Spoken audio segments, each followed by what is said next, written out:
Well, good morning and welcome. My name is Joe Cressy. I'm the chair of the Board of Health, and our board secretary has confirmed that we have quorum, so I will call meeting 19 of the Board of Health to order. Welcome, everybody. We have two meetings coming forward here. The first is a technical meeting, which is meeting 19, which we will deal with first, before we proceed to meeting 20, which is the formal bulk of the agenda. I might note just before we begin with meeting 19, a very happy Public Service Week to the Toronto Public Service. Some of Toronto's finest have worked nonstop now for 8 months on many duties, but COVID in particular, and we want to note a happy Public Service Week for them. Today's meeting is being held by video conference. City staff are also connecting to the meeting by video conference. As City Hall remains closed, the meeting will continue to participate electronically, that's for the public, that is, and can also watch the meeting streaming live on YouTube. I ask for everybody's patience, as we may have some delays with technical issues, but we will do our very best as always. To directors, just please keep in mind to have your mic muted unless you wish to ask a question or speak on an item. Of course, I'll look to you for a show of hands, both for speakers and when it comes time to voting. Although we are in different locations and meeting remotely today, the board would like to acknowledge that the land we are meeting on is the traditional territory of many nations, including the Mississaugas of the Credit, the Anishinaabe, the Chippewa, the Haudenosaunee, and the Wendat peoples, and is now home to many diverse First Nations, Inuit, and Métis peoples. We also acknowledge that Toronto is covered by Treaty 13 with the Mississaugas of the Credit. For meeting 19, are there any declarations of interest under the Municipal Conflict of Interest Act? For Director Mulligan, your interest is in the next item, in the next meeting, not this one. So if you have an interest, could I ask you to please raise your hand now or unmute your mic? Okay, seeing none. For this special meeting, this is meeting 19, we have one item on the agenda, which is the one-year extension of our electronic meeting rules. There is a staff report with this. This is the formal extension to allow us to continue meeting electronically. Let me just see by way of a show, is there anybody who wishes to speak on this item? Okay, seeing none, I'd ask for a show of hands. All those in favor? Okay, all those opposed? Seeing none, that carries. So for meeting 19, formally, that concludes our business on that agenda. Thank you, directors. So that meeting is now concluded. Now, I will turn us to and call meeting 20 of the Board of Health to order. This is our regular meeting, and so welcome everybody to meeting 20. We have 5 registered public speakers, and the clerk staff have connected all of the public speakers to the meeting by audio. For those watching and for members of the board, the list of speakers can be viewed online by visiting the Board of Health's page at toronto.ca/council and clicking the speakers box. Hold on one second, just a question from our board secretary.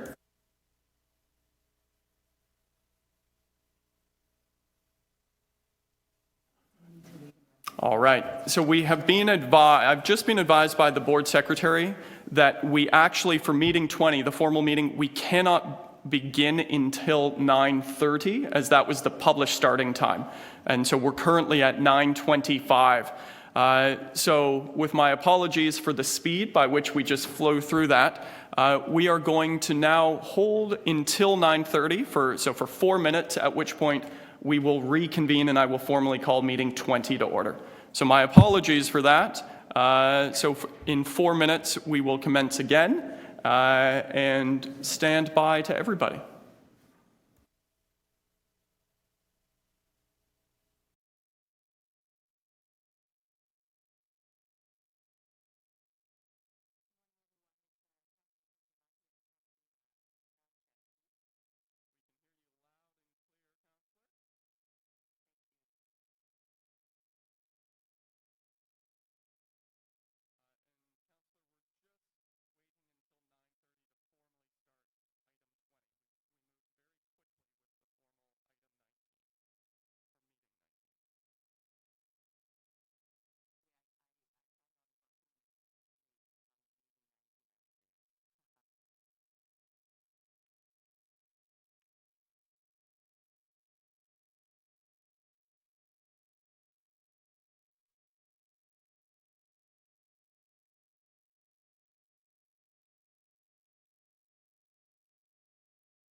Well, welcome. We're officially back with the live stream, and it's Joe Cressy here, Chair of the Board of Health, and I will officially call meeting 20 of the Board of Health now to order, and welcome to everybody who's joining this regular meeting.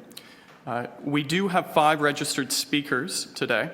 The clerk staff have connected all registered public speakers to the meeting by audio, and the list of speakers for members of the board and the public can be viewed online by visiting the board's page at toronto.ca/council and clicking the speakers box.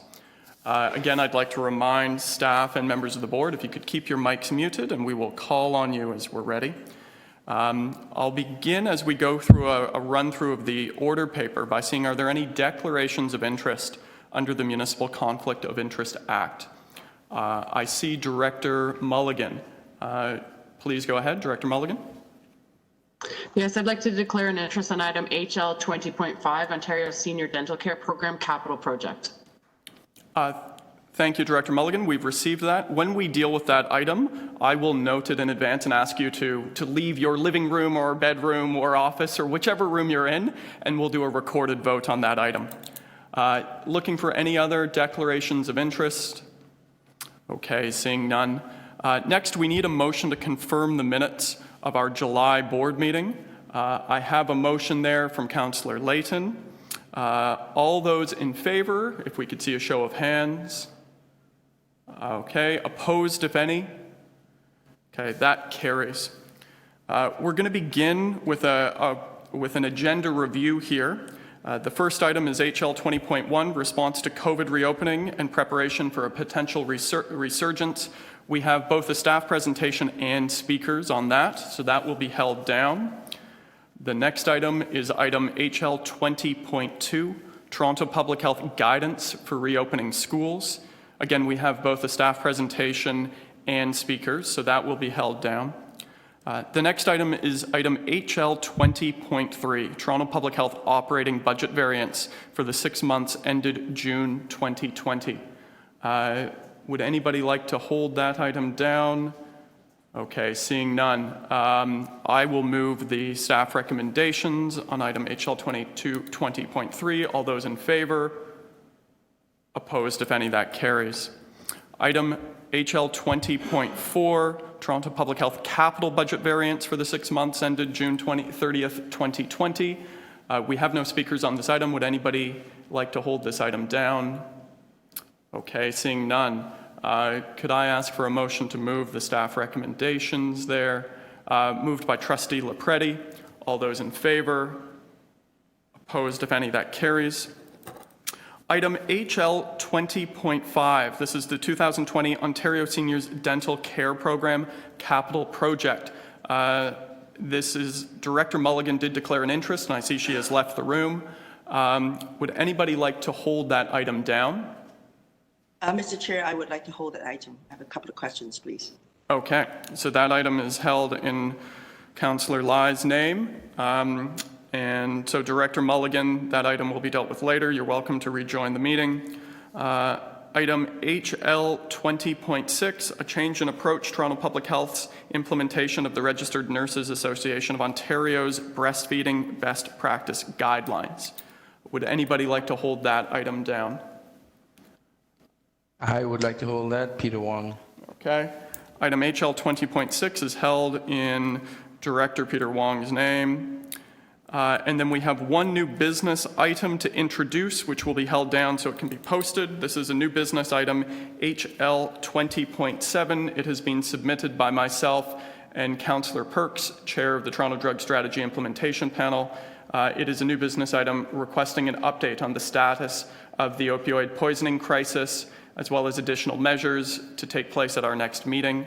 So we'll have a vote now to introduce this item. It will then be held down so that members of the board and the public have a chance to see it. So a motion here to move introduction. Move introduction, moved by Councillor Perks. All those in favor? Okay, opposed if any? Okay, so that's introduced. It is held down and it will be held. So just before we now we can return to the first item. And just before we do, I just wanted as chair to make a brief comment, which is that we are in an incredibly challenging time, and in fact, as we will come to discuss, I would argue a pivotal moment as it in respect to COVID-19. And while we will discuss where we are and where we are going, I do not want to let this meeting pass without a quick moment to recognize some hard work. It is Public Service Week here in the city, and our team at Toronto Public Health has been working nonstop since we met last, and in fact for nearly 8 months. And just since we met last, they've released and analyzed social demographic data in the City of Toronto, the first public health unit in the country to do so. They've supported school reopening measures, launched new multilingual community rapid response teams, opened the COVID-19 isolation facility for the underhoused that we had all collectively called for, the first of its kind. They've done all this in the midst of an emergency that at times it feels like it never ends. And so before we begin to discuss where we are and where we're going, let's also take a moment to recognize that hard work and that commitment and dedication of our staff in TPH. And so I want to thank them. And in the same part and in the same token, I'd like to acknowledge, and I see the clapping from Trustee Donaldson, I agree with that. I'd also like to, before we move into the road ahead, acknowledge the work of this board.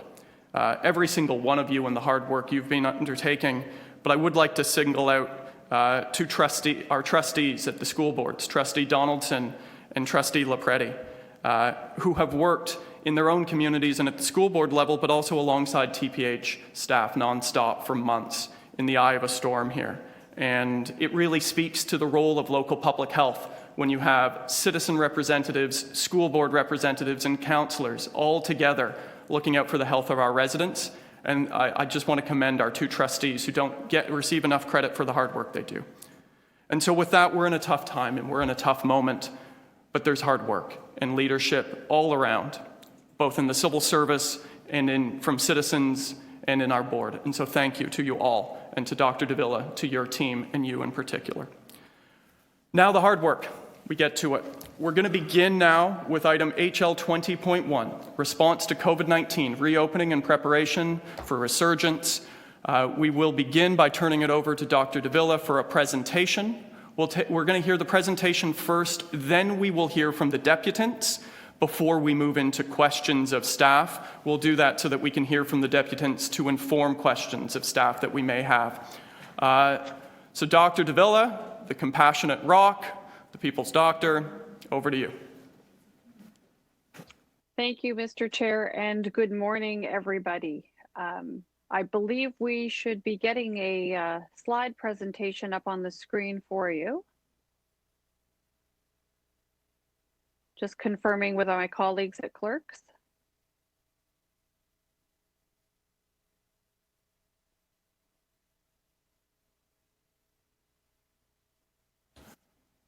They're just working on it. Apologies for the delay. That's all right. Thank you, Mr. Chair. You'll let me know. Yeah, they're just working through it. They're giving members of the public an extended time to review today's choice of scarf before the presentation. And it is back. The weather is cooling, so the scarves are back indeed. Yes, I would note that Councillor Layton just texted me the scarfed superhero. So there you have it. Back to you, Dr. Davila. Your presentation is ready.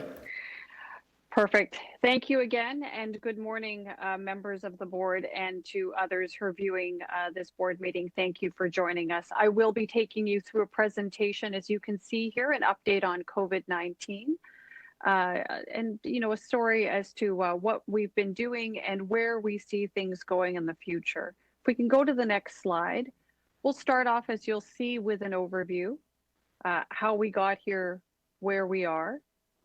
But before we begin that formal presentation, as the chair rightfully mentioned already, I do think it is worth taking that moment, and I would like to take a moment as well to acknowledge the team at Toronto Public Health, because it is Toronto Public Service Week starting today. To the next slide, it is really not possible to express the gratitude fully that I feel, and that I know the chair and many of you around this table, I know we all feel this gratitude towards everyone and their components for this response. I owe a special debt of thanks to the entire team here at Toronto Public Health. I have no other words than to say thank you for the hard work they've done and for the personal sacrifices, which I know are many, that they've made to make our response happen, and for them to put in all the additional hours of work that they have put in to this response to keep our city safe. I also think it's worth thanking our team in advance for finding the strength to continue to serve our public, both now and in the coming months ahead. We know we still have quite a ways to go in front of us. I know that it will continue to require the strength and efforts of our team, and for that, I just want to say thank you. So turning to the next slide and into the formal component. Goals of the COVID-19 response. The overall goals continue to be the same: to minimize the loss of life and serious illness associated with COVID-19, to conserve the capacity of the healthcare system, and to minimize any adverse effects as much as possible on our economy, our general health and well-being, and our quality of life. It is more challenging. I think we have to accept it is more challenging now to maintain these goals, given that we are trying to strike this balance between reopening and managing the resurgence that we're seeing in the recent increase in cases. Looking at the next slide highlights the key milestones in the journey that we've all collectively experienced since the start of this year. And if there is one thing that really continues to strike me, it's that there were so many major policy changes that we've made together with other levels of government in order to protect the public's health. And, rather than looking back in the past, I think we look forward and recognize that, look, we should derive some comfort as we move into the next stage of resurgence, because we will draw on these experiences, what we've learned over these past many months, what we've been able to achieve over these past many months, as we aim to mitigate the impacts of COVID-19 in the coming months. And we know that there are still some months ahead of us. Next slide. Just to provide you with a very high-level overview of what we've seen in this COVID-19 pandemic thus far here in our city. But let's go to the next slide. We're going to look, rather than looking at the overall picture, let's now focus on where we are now, what our current data tell us, and what trends we're actually noting. On the next slide, you'll see a high-level overview of where we are right now in terms of COVID-19 cases in our city. These data depict what our situation was as of September 19th. You'll see our total case count there is 17,528. That's over the course of the entire COVID-19 pandemic. And it does include both confirmed and probable cases. To give you a sense of what the day-over-day case increase looks like, again, these are September 19th data, or data as of September 19th. The day-over-day increase from the previous report was 128 new cases. You'll note at the bottom of the slide, our current hospitalization as of September 19th, we had 33 and 8 in ICU.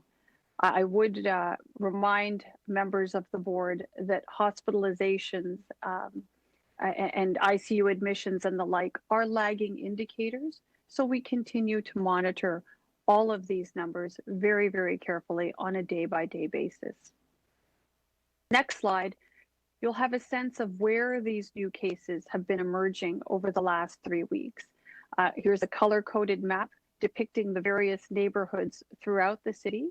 And the darker the color of the neighborhood grid, the higher the number of COVID cases in that particular neighborhood over the last 3 weeks. And as you can see, the northwest and the northeast parts of the city continue to have a preponderance of the cases in the city. This has been the case throughout the pandemic. But as of late, in the last few weeks, we are starting to see more activity happening in downtown neighborhoods. You'll see, in fact, that the darkest of the neighborhoods on this neighborhood map depicting cases is a downtown neighborhood by the waterfront. So this is something that we are seeing and have been observing over the last few weeks. Turning to the next slide, this depicts our overall status, our monitoring dashboard in respect of COVID-19. And you'll note that our current overall status is yellow. The next couple of slides will take us through the specific categories of indicators that comprise this monitoring dashboard. The first category of indicators, just going back to the first one. We go back one slide, virus spread and containment is one of the key categories of indicators that we're monitoring. Unfortunately, as you will see, our 7-day moving average on new COVID-19 cases is now in the red zone. We are really trying to look for, and what we're aiming for is a sustained decrease in this number over a 14-day period. Regrettably, that has not been the case as of late. We, in fact, are seeing increases in our 7-day moving average of new COVID-19 cases. New hospitalizations and outbreaks are in the yellow zone, still holding at relatively low levels. But again, we need to watch these numbers carefully as the case counts and COVID-19 activity in the community continue to increase. The next category of indicators is on the next slide. That has to do with laboratory testing capacity. Here we are also seeing some indicators that are giving rise to concern. We certainly would like to see the turnaround time, on our tests, particularly that 24-hour figure, move into the green zone. Right now it is red at 25%. We know that we're doing better, or our provincial counterparts who are responsible for tests, I should say, are doing better when it comes to turnaround time of tests within 48 hours. And our percent positivity on testing is going up slowly, but is going up, and this is not the direction that we're looking for. So this is certainly something that we're monitoring carefully, and so this overall category of indicators remains in yellow. The next two categories of indicators, health system capacity, largely focused on our healthcare capacity. That's the next slide. And you'll see that those are thankfully thus far still in the green. But again, this needs to be monitored carefully as case counts increase. And the final category of indicators has to do with public health capacity, also in the green at this point in time. If we can get to the next slide. Still in the green, as you'll see here. However, this must be constantly monitored and watched, particularly as case counts go up and as demands on the public health team here to manage cases and contacts in a timely fashion continue to increase. That is just more and more problematic as case counts and COVID-19 activity increase in the community. So turning to the next slide, what can we say we're observing as we look at all these data that are in front of us? Well, at a high level, clearly we've seen an increasing trend in cases since the stage 3 reopening was affected by the province here for our city on July 31st of this year. I think that you can see by the map that while there are neighborhoods that are more impacted than others, there are infections distributed in neighborhoods all across the city. And what we have been seeing as of late, particularly since that stage 3 reopening and throughout the month of August and into September, we have been seeing an increasing proportion of our cases being reflected in our population that is less than 40 years of age. As indicated here on the slide, more or less, it's in the range of about 2/3. Sometimes it goes up to about 70%, but it's in and around that range. I think it's important, though, that we have to remember that our current case count represents exposures or transmissions of disease from about 2 weeks ago. And when we think about, what we've been seeing as of late in the last few days in terms of case counts, I think it's a reasonable conclusion or a reasonable summation that end of summer socializing in a number of settings, some of which were more formal and regulated settings like bars and restaurants, but also with high frequency based on our data, less formal settings or informal settings like private homes and the like.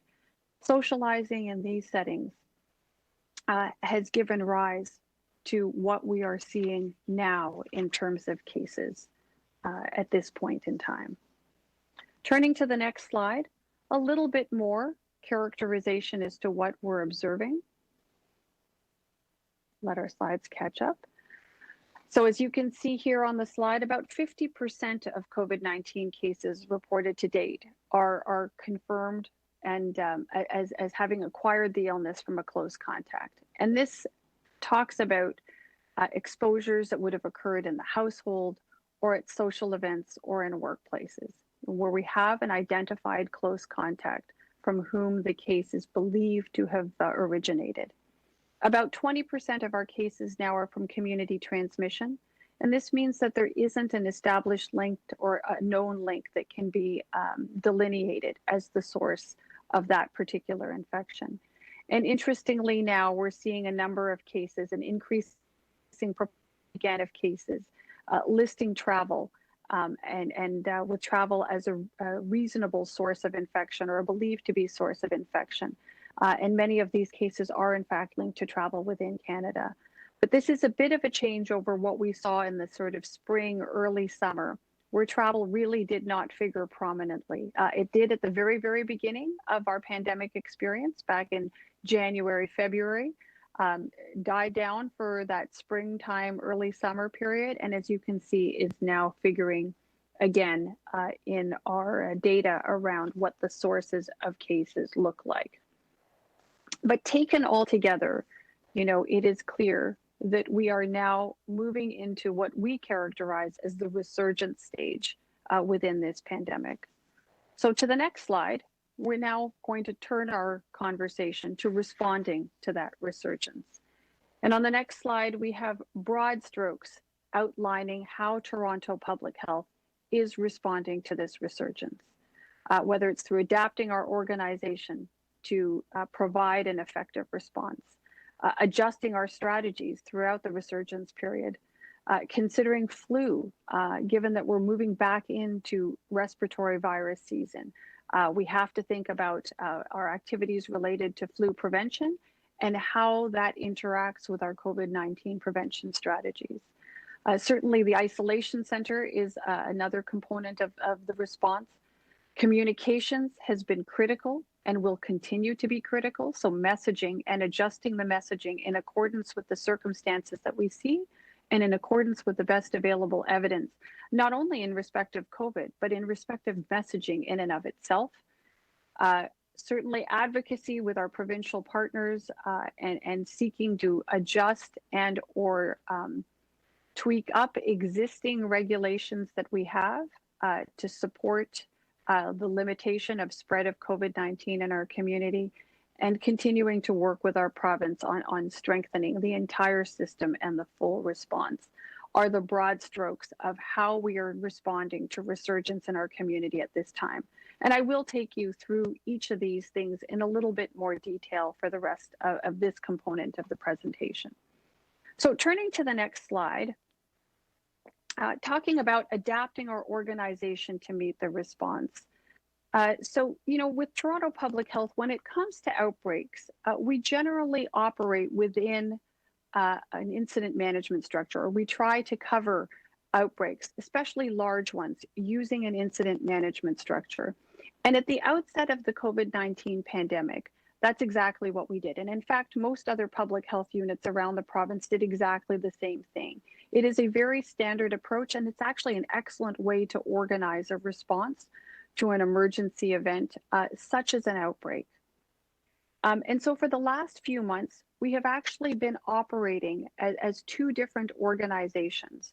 One, this emergency management organization, an emergency response organization largely focused on COVID-19, and as well another organization that was more akin to the Toronto Public Health that we generally know on a regular basis, which offers a broad range of service, program, and policy development, serving a broad range of public health programs. But as the response required more and more and more of our resources, it was just not possible to continue to run two organizations in this way.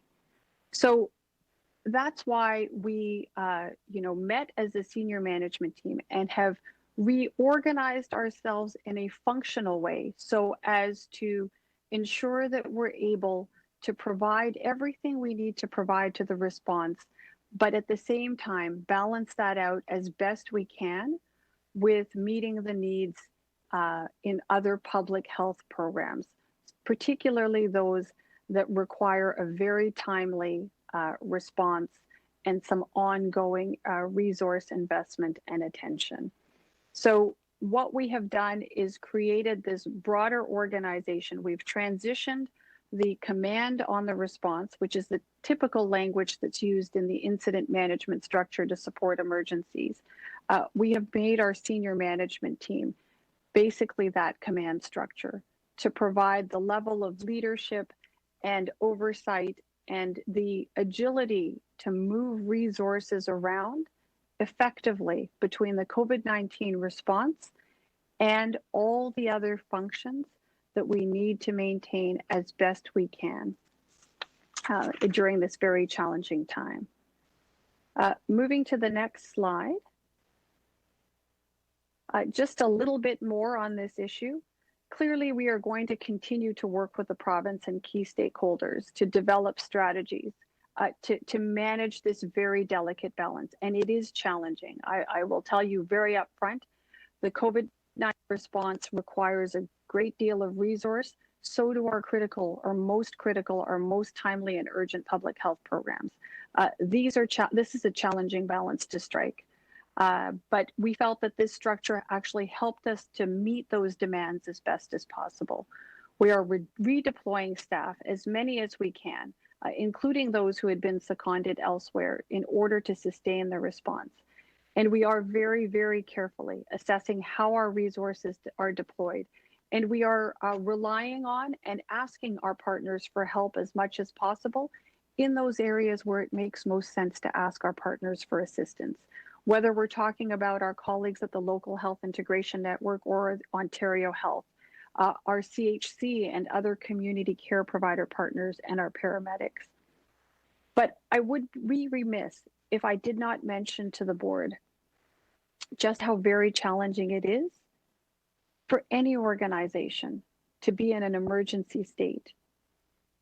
And this is only magnified when that emergency situation is really prolonged, as is the case with this coronavirus pandemic. I am very conscious of the fact that our staff have really been constantly at it for the last several months, some really dating back all the way to early January, when those first reports emerged from Wuhan around this pneumonia of unknown origin. Some of our team has been truly at it nonstop since that time in January. So I see in our organization that after these many, many months of response, even when the case count was down, let me just be clear on that, there was still quite a bit of work and ongoing work that needed to be done, including following up on some very large exposures, which didn't necessarily produce cases, but still generated work for our team here at Toronto Public Health. It is what they do. It is what we do. And they have gone and done the work, put in the extra hours, put in the time, and have done very high quality work. Really, really remarkable. But I have to be very upfront with you as a board. Our team is tired and they don't have the same reserve capacity, not surprisingly, as they might have had earlier this year. Being human, just as human as the next person. So I think it's important as a board, from a governance perspective, that you know that we are managing the operational challenges that face us, but there are issues that are very challenging to address. And that's not unique to us at Toronto Public Health. I think it is very much a product of a sustained, long-lasting emergency, and the impact that it has on even the best people, which I can assure you we have working on this response. Turning now to the next slide, looking at how we might adjust our public health strategies. This just gives you a very high-level depiction of the kinds of things that we're looking at, and how we can adjust strategies as case counts and a pandemic unfolds or an outbreak unfolds in front of us. We're certainly doing case and contact management of all cases. This is one of the unique value adds, if you will, of public health in the response to an outbreak or a pandemic. Monitoring indicators and that kind of surveillance activity that happens within the realm of public health is another unique value add.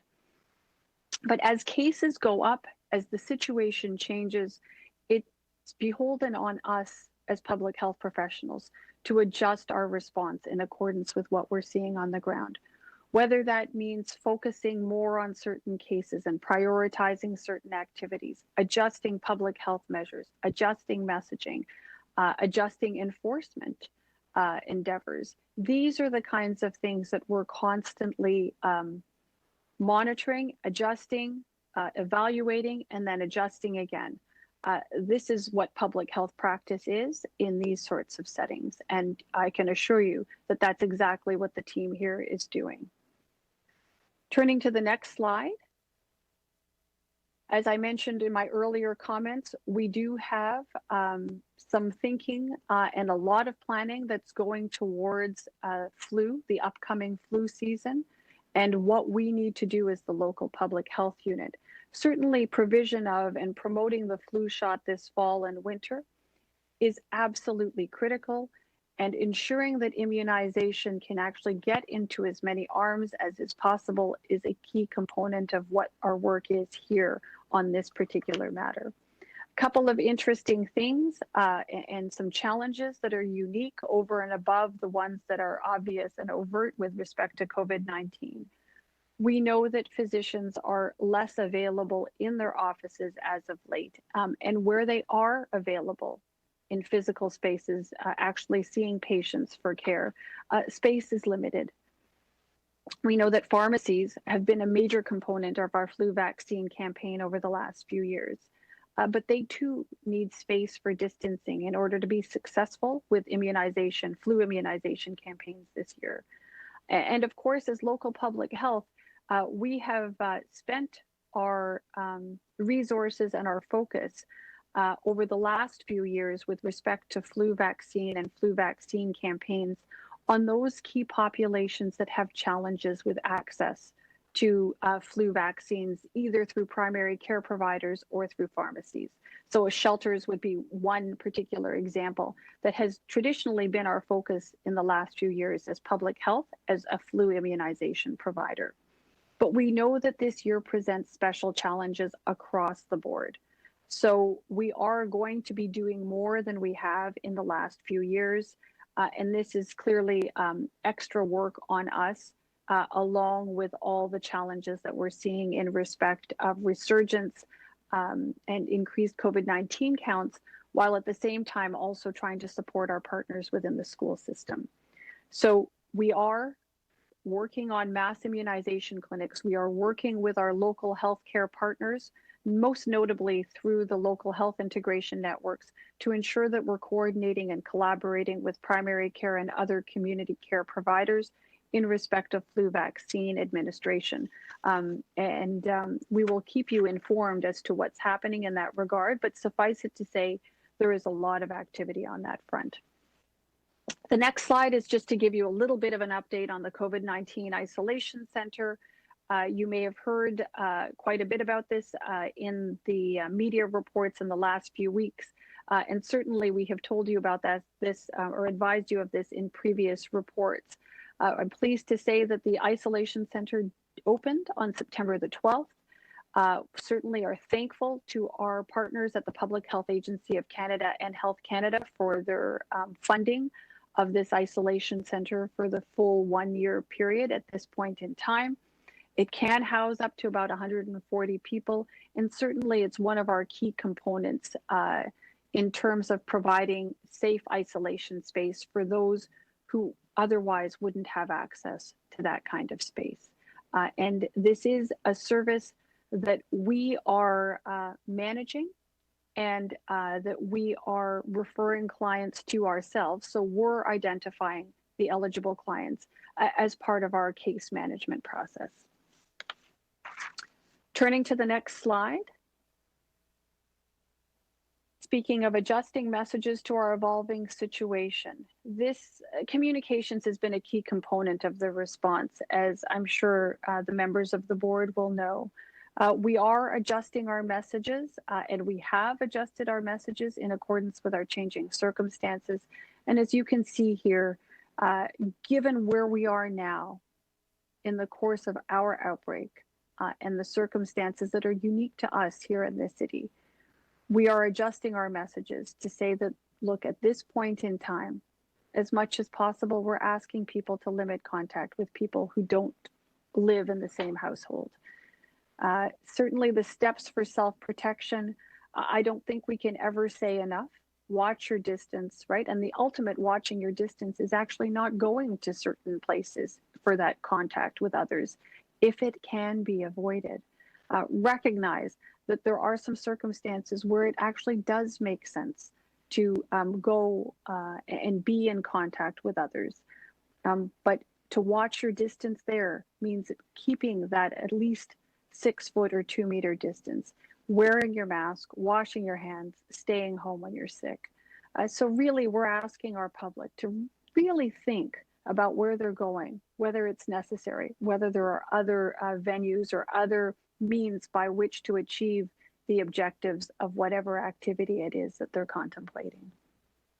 Turning to the next slide, advocating with our provincial partners for changes in their policy, looking at our local bylaws and thinking about what we might be able to do. This just gives you a little bit of a flavor as to the kinds of things that are in active discussion and will continue to be in discussion for the foreseeable future. It all depends on the circumstances that we see. As we see changes in the course of the outbreak, as we see changes in the epidemiology, as we enhance our understanding, we can then tailor policies to meet the needs as delineated by our data and the circumstances as we see them on the ground. Turning to the next slide. A little bit more with work on the province. Thank you. That's the next one. Exploring new testing technologies. Really focusing the testing efforts and the resources that are available to focus more on suspected cases and high-risk situations for testing so that testing is available when we need it the most.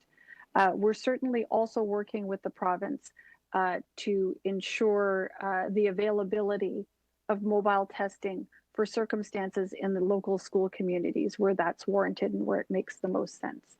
As I mentioned earlier, there are challenges still in respect of the turnaround times on laboratory tests.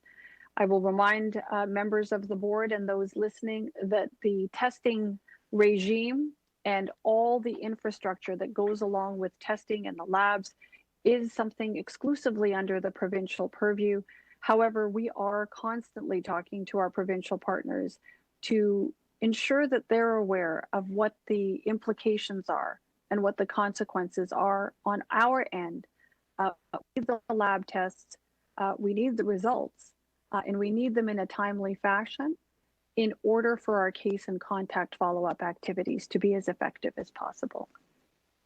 And of course, we continue to speak with our provincial counterparts about what indicators we might use in a shared way to think about when new approaches and new strategies or new tactics need to be used and deployed to respond to resurgence. So let's keep moving through. We're now approaching the end of the presentation, and I do thank you for your patience. Recommendations as outlined in the report. So we can go to the next slide.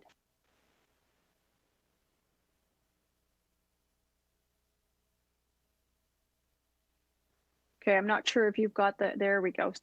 Recommendations is listed in the report. The first can be summarized at a high level around a recommendation for the need to implement strategies to mitigate inequities in health. There is no question that the COVID-19 pandemic has absolutely laid bare the inequities that exist in our community. This is something that members of the Board of Health are very attuned to and very cognizant of, so I won't belabor this point. But I will just say that we have adjusted our responses here at Toronto Public Health in the midst of the pandemic, and will continue to do so on an ongoing basis so that we can address the needs of those who are disproportionately affected by COVID-19. And those populations certainly line up with those who have traditionally had challenges with respect to access to many of the social determinants of health. This is work that needs to happen not only in the midst of the pandemic, but needs to extend long beyond the pandemic. One of our major objectives at public health is to reduce inequities in health. And we must do that in order to actually improve health status of the population in the first instance, but as well in order to build up the resilience of our community to withstand any future emerging health threats, whether they're infectious diseases or communicable disease in nature, or chronic disease, or any other health hazard or threat that may arise in the future. Next slide speaks to recommendation number 2. We will, and I think it's important that we should ask the Ministry of Long-Term Care to invest in on-site infection prevention and control expertise. Unfortunately, in the first wave of the pandemic, our long-term care partners were not well resourced in order to manage many of the challenges around infection prevention and control. And I think that this is something that absolutely can be fixed and must be fixed. Hence this recommendation in the report, specifically on the ministry to fund on-site dedicated infection prevention and control expertise within each long-term care facility, and to invest in further training for existing practitioners so that we have a system-wide approach and a strong network of infection prevention and control resources. So each long-term care home then will have its own strength, bolstered by an entire network of strong, skilled and capable practitioners in infection prevention and control. And if the board will indulge me for one moment, I would just like to take this moment to acknowledge one of our staff here at Toronto Public Health. We have an associate director by the name of Manissa.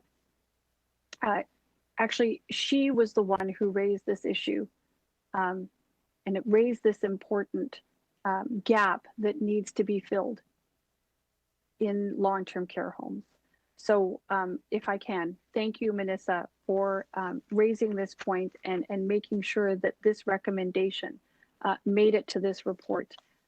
It's not that we weren't thinking about it, but it's always helpful to have our staff who are actually right there, seeing what's happening and understanding the circumstances on the front lines, as it were, to help inform important decisions and policy recommendations to the province.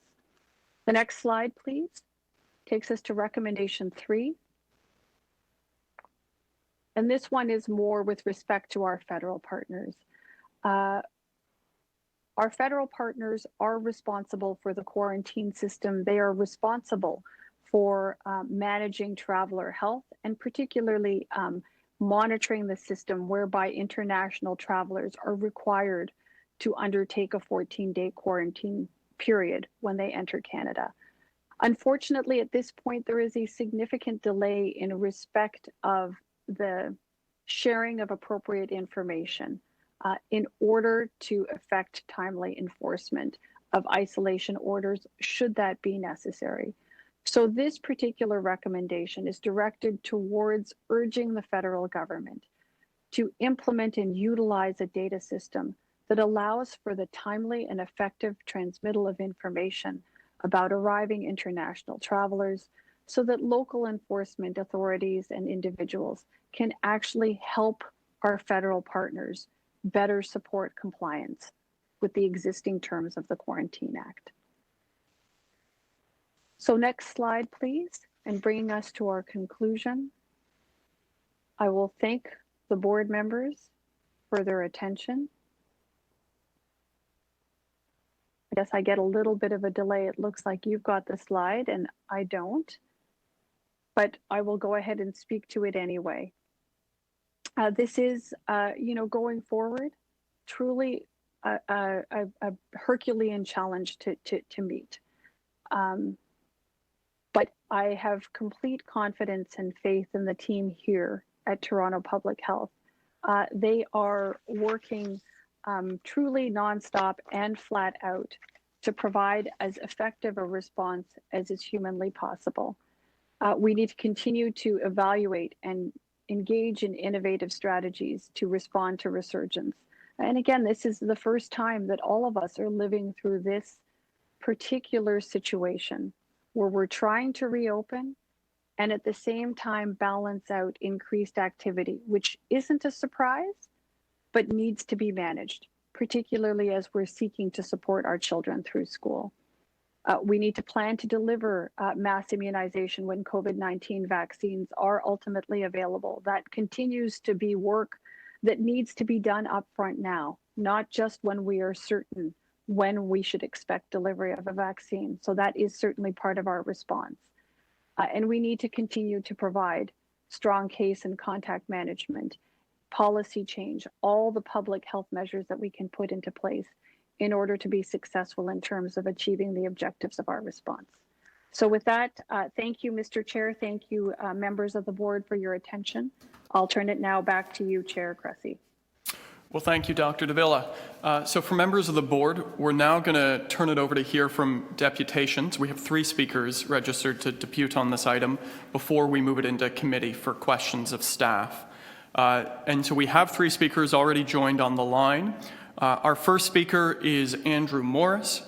Andrew, welcome. You're going to have 5 minutes to depute, and we'll start your clock here, and I'll give you a 30-second heads up as you come to the end, and then there'll be a chance for questions of the board. So Andrew, do we have you there? Yeah, you got me here. Great. Andrew, thank you for being here. We'll turn it over to you. Thanks so much. You're able to see my slides?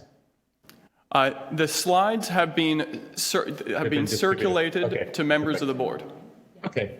So I'm a professor of infectious diseases at U of T, Sinai Health University Health Network, and along with Dominic Mertz, who's an epidemiologist and infectious diseases colleague at Hamilton Health Sciences, we've been working on something that works quite nicely with Dr. Davila's presentation just now, and it relates to situational awareness. We've been communicating with people across the province, so medical officers of health and associate medical officers of health, epidemiologists, data scientists, and infectious disease specialists to find a way to improve our situational awareness that's a proactive one rather than reactive. Looking on my second slide there, I want to point out that in my mind, Toronto Public Health is probably the most transparent and data-driven public health unit in the province. So I think you should be congratulated on that. And, in looking at both Dr. Davila's presentation earlier today and the dashboard online, it's an excellent dashboard in the information it conveys and the transparency. I will also note that I am aware that not all data that public health uses is presented on the dashboard, so I'm certainly aware of that. But despite this, I think that there could be improvements made on both utilization and the visualization of the data. In particular, I want to focus on targets. And the existing targets are primarily, I'm going to say, somewhat goal-directed towards easing restrictions, but they may not be sensitive to change in terms of giving guidance to both regional public health units and the provincial government in how to advance or retreat in any kind of mitigation and containment measures. For example, the virus spread and containment criterion that's set out sets a target for sustained decrease, but doesn't, at least explicitly online, and I know that there are many more deliberations behind the scenes, gauge the various increases according to both replication, so that's the RT, and on top of that, it probably, with what we understand today in terms of the role of hospitalization and the trends of hospitalization globally, whereby it's been a lagging indicator, it probably overstates the role of hospitalization to gauge interventions.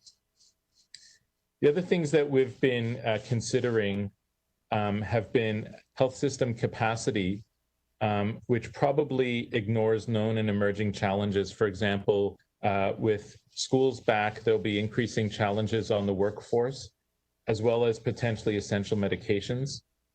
The public health capacity should probably indicate, and again, it's not only for Toronto Public Health, but for all municipalities, the workforce for demand that's available, and also identify online the inability to identify contact source as an important vulnerability. And I'm going to congratulate the City of Toronto for the isolation hotel that's been set up, and Dr. Davila just mentioned. But that's certainly that inability to foster isolation and quarantine, including things like food security, income, et cetera, which are certainly in many ways outside of Toronto, the City of Toronto's control, but certainly identifies a vulnerability. What we've been doing is we've used this to validate our tool across the province in various units. And we've identified two things. One is there's probably a lateness to an understanding of the degree of vulnerability. And this has been seen globally as well, is that we tend to respond late because the degree of urgency is probably not as well identified or communicated. Part of that is related to community epidemiology, but a lot of that relates to surveillance and testing and isolation management. That some of that may certainly be out of Toronto Public Health's control. And Andrew, just to give you a heads up, you're just almost at 5 minutes. If you could seek to wrap up in 30 seconds. Just finishing. Nope. So in that last radar graph, it just points out that our assessment of the current status is probably at a more critical level than most units would necessarily see, and just urging to consider broader dimensions for situational analysis. Thank you very much, Andrew. We'll now open it up to members of the committee. If you have questions of Andrew, if you could indicate by a show of hand.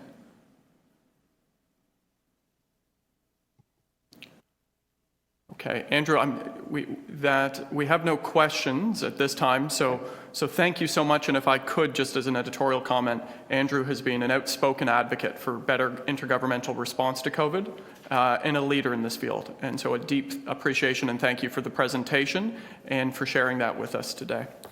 Thank you so much.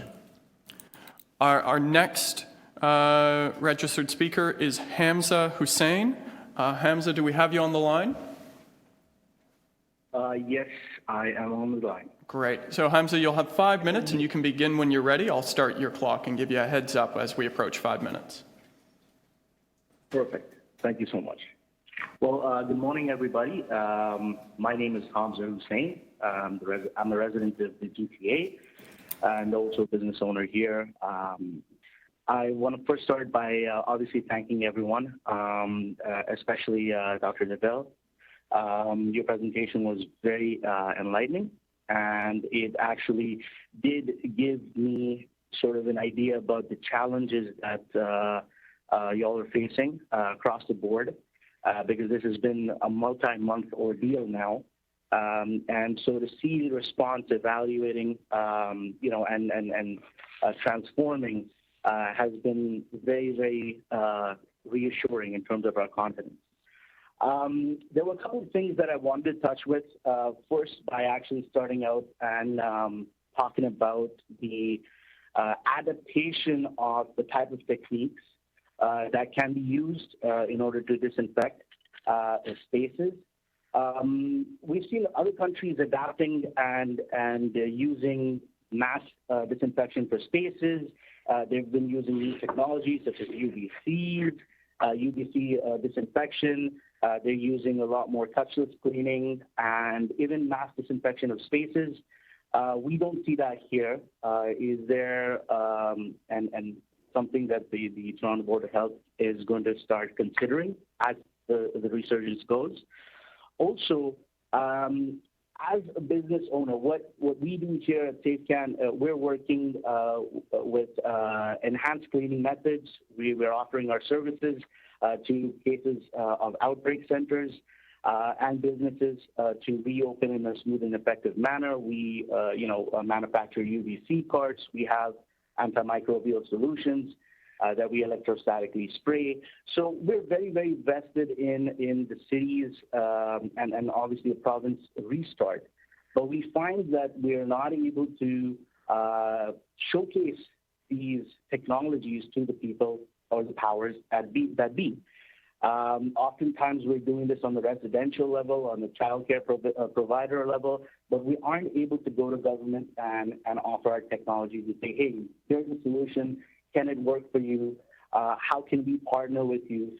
Because I do believe that this Herculean task that you all have taken on requires assistance, and as what I can do in the very least is try to assist you guys in that manner. So I definitely would like some direction on how can companies like mine work with you guys to assist you in some of the endeavors that you all have.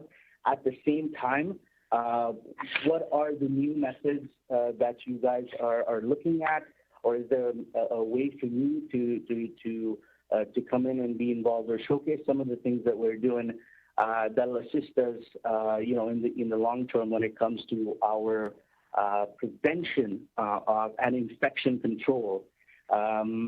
These are kind of the questions that I had, and so I would definitely welcome some of your direction on who I could work with on the governmental level, because on the private level, we've been approached by a number of companies, and we are currently working with a lot of people, but we are unable to showcase any of our stuff when it comes to school boards or when it comes to public health units.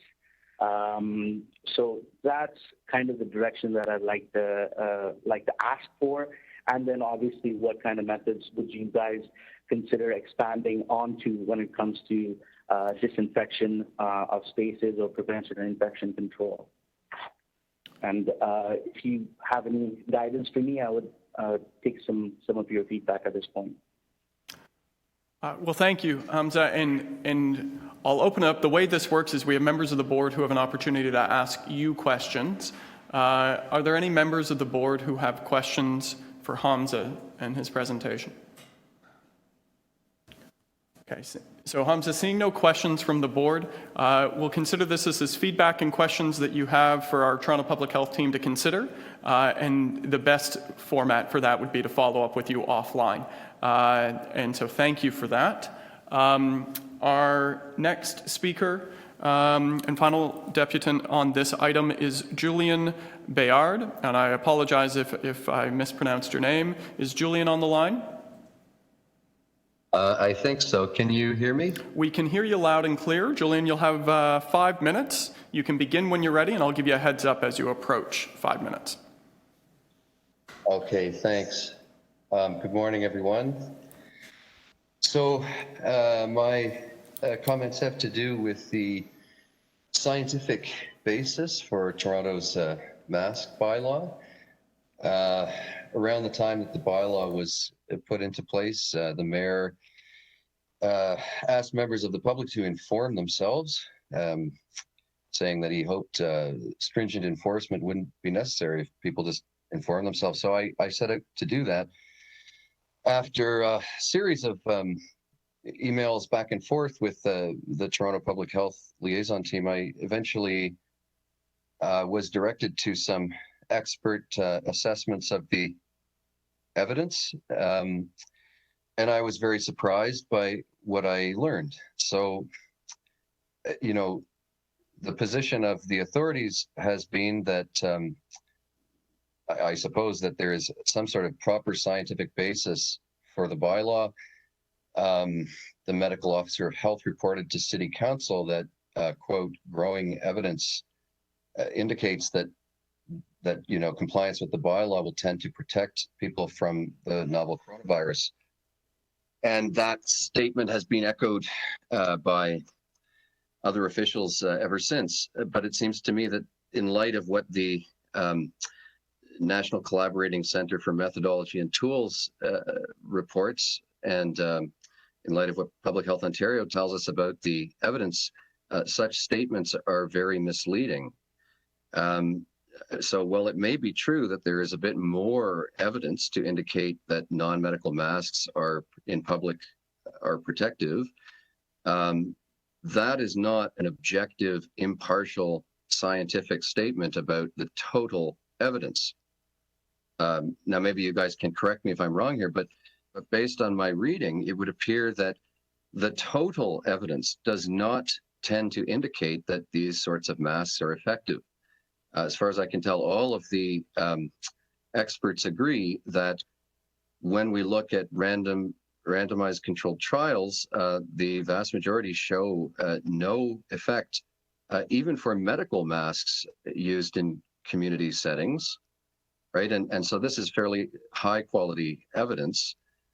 There is apparently some evidence that there may be an effect, but according to Public Health Ontario, many of these studies which appear to support the theory that non-medical masks in the community are effective, these studies, quote, must be interpreted with caution as they contain substantial biases.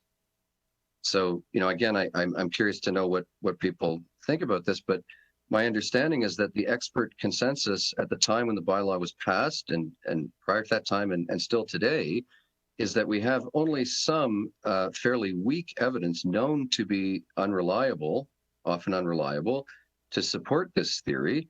And we also have considerable evidence of a higher quality, which counts against it.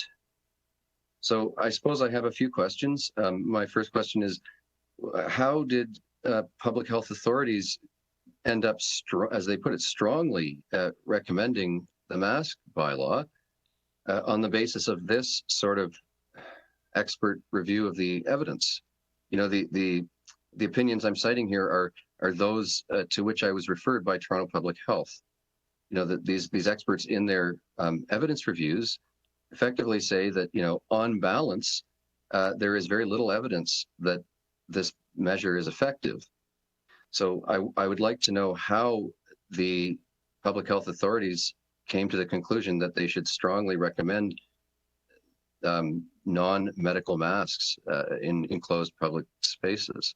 There doesn't seem to be any strong scientific basis for this measure.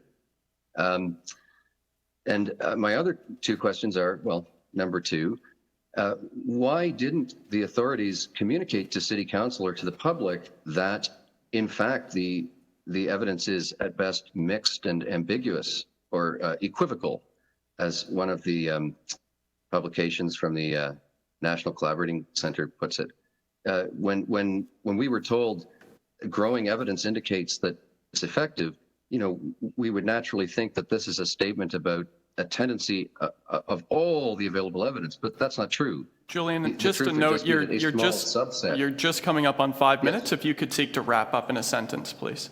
Okay, so why was the public not informed of the state of the total evidence? Why were we only told about a small subset of the evidence? And finally, is there any plan to communicate to the public that in fact the scientific basis appears to be quite poor?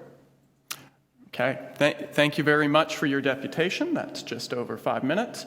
Let me see if there are any questions from the board for you. Just as a point of clarification for members of the public deputing, this is our chance to ask you questions. Are there any members of the board who have questions of Julian?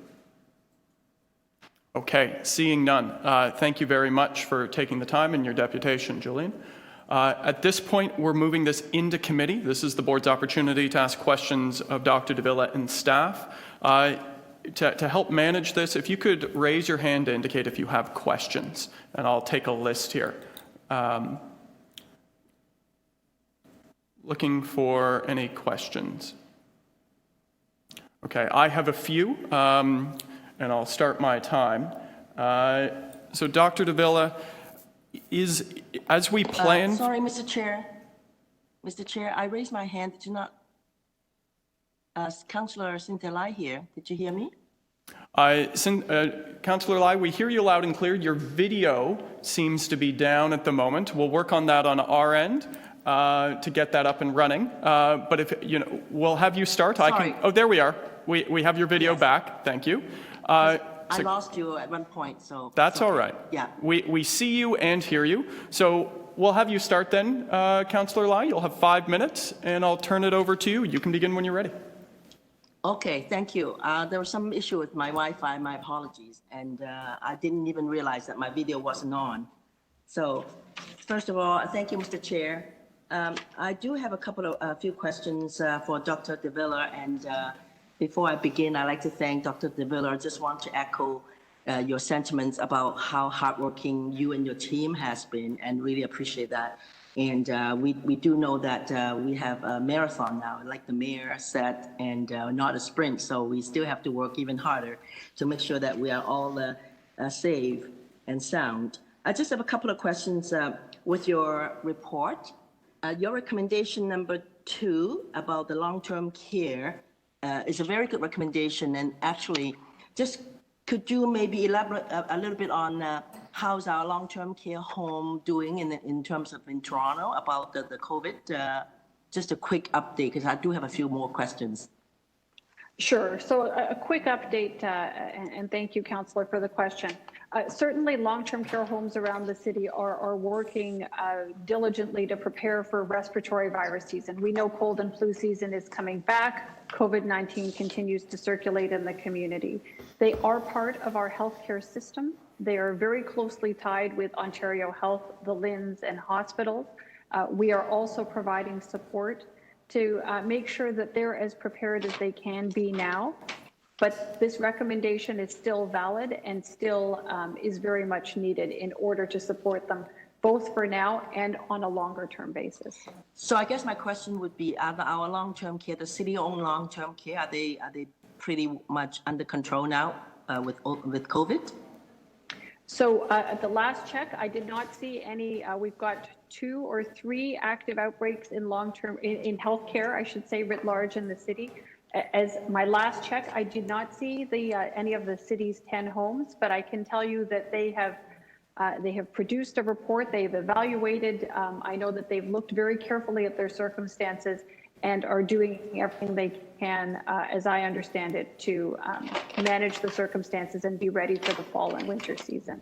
Thank you. My next question would be about the isolation center. How much money did we get from funding did we get from the federal government? The recent one. So through the chair, it was $13.9 million from the feds for a 1-year period of operation. So just for 1 year. That's correct. Good. There seems to be some confusion out there about the isolation center, about the vulnerable population. I remember when I was drafting the motion that we were bringing forward to ask for the funding, just to the province or the federal government to help. Some of these frontline workers, would that be included into the vulnerable population? What I'm saying is, like nurses and PSWs, and if they don't have a place to isolate themselves, would they be able to get the help within this funding? So through the chair, there are some eligibility criteria that our case managers go through. And first and foremost, it looks at the housing circumstances of the individuals. You have a COVID-19 case. Can they effectively isolate within their home circumstance?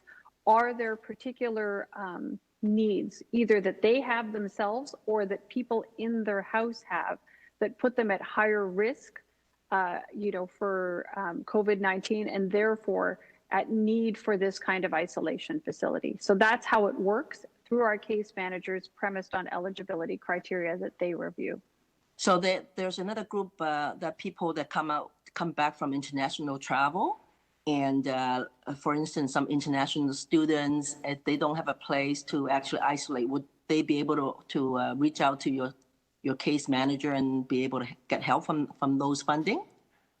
So the way it works is that as cases come through and our case managers are managing the cases, understanding, going through the diagnosis of COVID-19 with the individual cases, they have that opportunity to understand what is your housing circumstance, what is your health circumstance, what are other circumstances that we should know about that make you high risk or that make others around you high risk, and therefore are you a good candidate for this isolation center? That's how it's done. And so it could be, right, again, it applies to a broad range of individuals. So we can actually ask them to contact TPH for the assessment of whether they're eligible or not. Is that correct? No, so this is with respect, you have to be, it's a COVID-19 case. So it's by virtue of the fact that we have a positive case. So we call all positive cases of COVID-19. When we're informed through it, when we get a lab test that says person A has a COVID-19 diagnosis, that person goes to or that lab report goes to a case manager. The case manager starts managing that case, and it's in the course of that case management that we follow up and we understand. I'm saying that you're not being diagnosed, but you're very, very high risk of contracting the COVID-19. Those are the group of people I'm talking about. So they are not being covered on this. Through the chair, no, that's not how the system works. And Councillor, I see. Okay. that we're just over 5 minutes, so that was your last question. Okay. Thank you. Those are, my last, can I quick last question? We'll indulge you for a last question, yes. Thank you so much. Do you anticipate the COVID-19 vaccine will come out soon? Or, what's the timeline? Through the chair, I think that realistically, we should not be expecting anything until sometime in spring, summer of next year at the earliest. I think that's a very reasonable, and that's still an early timeline. Thank you. Okay. Thank you, Mr. Chair. Thank you very much, Councillor. Are there any other questions on this item? Okay, Trustee Donaldson. Trustee, you'll have 5 minutes when you're ready. Thanks. Through you, Chair. Thank you so much, for everything, and also for this report this morning. I'm just looking at the recommendation to ask the Government of Canada to improve the quarantine data sharing system. And I also, in the beginning of the presentation, you talked about 13% of cases being as a result of travel within Canada. So my question is on the recommendation for government improving its data sharing system. Is that only for international travel, or would that also apply to travel within Canada as well? So through the chair, two things. 13% related to travel, not exclusively to inter-provincial travel, but it includes inter-provincial travel. The data are actually clearest when it comes to international travel. There isn't a lot, they don't actually collect information, as you know, when we travel from one province to the next within the country. There isn't a Canadian Border Service Agency process for that. So that's where the federal government has purview. So it is around international travel, people arriving from outside of the country where they actually have records. And those records need to move. That information is what we're seeking to have moved in a more timely and in a more effective fashion. Thanks. Just a quick follow-up then. In that case, with respect of inter-provincial travel, then it just goes back to relying on your own ability to health screen and report to your local public health unit? So through the chair, that's correct. And I think even in those other jurisdictions where there are some inter-provincial travel restrictions, there isn't really a very established mechanism by which to identify people. There's a lot that's being done, I would say, but on frankly, the honor system and on the goodwill of people and their community mindedness, which is fundamentally crucial to this response regardless. Any further questions, trustee? Okay, seeing none. So much. Thank you. And then I see Director Mulligan. Director Mulligan, when you're ready. Thank you, Mr. Chair. I have a question about influenza planning. You mentioned it as part of the update, but there weren't a lot of details in the slide about how it's happening and whether it's happening in a timely way. What is your assessment of our readiness with respect to flu vaccinations in particular this year? Through the chair, excellent question. As you know, the Universal Influenza Immunization Program is a provincially run program. We are still awaiting some word from them around what their large-scale plan is. But even without their details, we have, a sense as to what goes into flu clinic planning and the kinds of needs that exist just based on what we're seeing on the ground right now. And as I mentioned, there are challenges certainly, given that a significant proportion of the vaccines are usually given by primary care providers in the community, and many of them are not in their offices right now and don't appear to be moving back in for that kind of clinical interaction in the near future. So that's certainly a challenge. And we've heard from pharmacies that they're interested in participating, but the challenges exist around physical distancing. This will also be the case for us and our clinics. We do usually run a few community clinics. We are preparing ourselves for more community-based clinics, given that other providers who have generally picked up some of the vaccine activity in the previous years may not be able to do that. But at the same time, we have to manage those populations that we know have challenges getting access to pharmacies or to other clinics. So that's the nature of the conversation we've been having thus far, along with the leads at the various local health integration network tables. I know you're, Director Mulligan, you're familiar with those. And so there's a lot of conversation happening there. I will say that there are still many details that have yet to be worked out, but we're very pleased to see that there is a great deal of interest amongst some of our community partners in terms of working in different ways and collaborating in different ways, because we are in a very different set of circumstances compared to your average flu season. Thank you. Would you say that we're sort of on time for delivering the kind of flu services that are required compared to other years, for example? Through the chair, I think we're going to see some challenges just given what we're seeing. I think that we will be able to provide a strong flu vaccine campaign, but I think it will be with its attendant challenges, and we should just meet those head on. Okay, I have another question about your slide about changing messaging with respect to COVID-19 and personal protective measures, for example. Given that we seem to be in wave 2, and correct me if you have a different assessment of kind of where we are, what's the balance that we need right now between those sort of individual behaviors and the messaging for individual people and the policy levers that we need to be pulling, like closing things down again in a strategic way? So through the chair, a few things. One, I know a lot of people like the term wave 2. I have tended to move away from it simply because I think it conjures up a very specific image of what the activity will be in the future. And, predictions I find are flawed always. So I look at it as resurgence and, increased activity.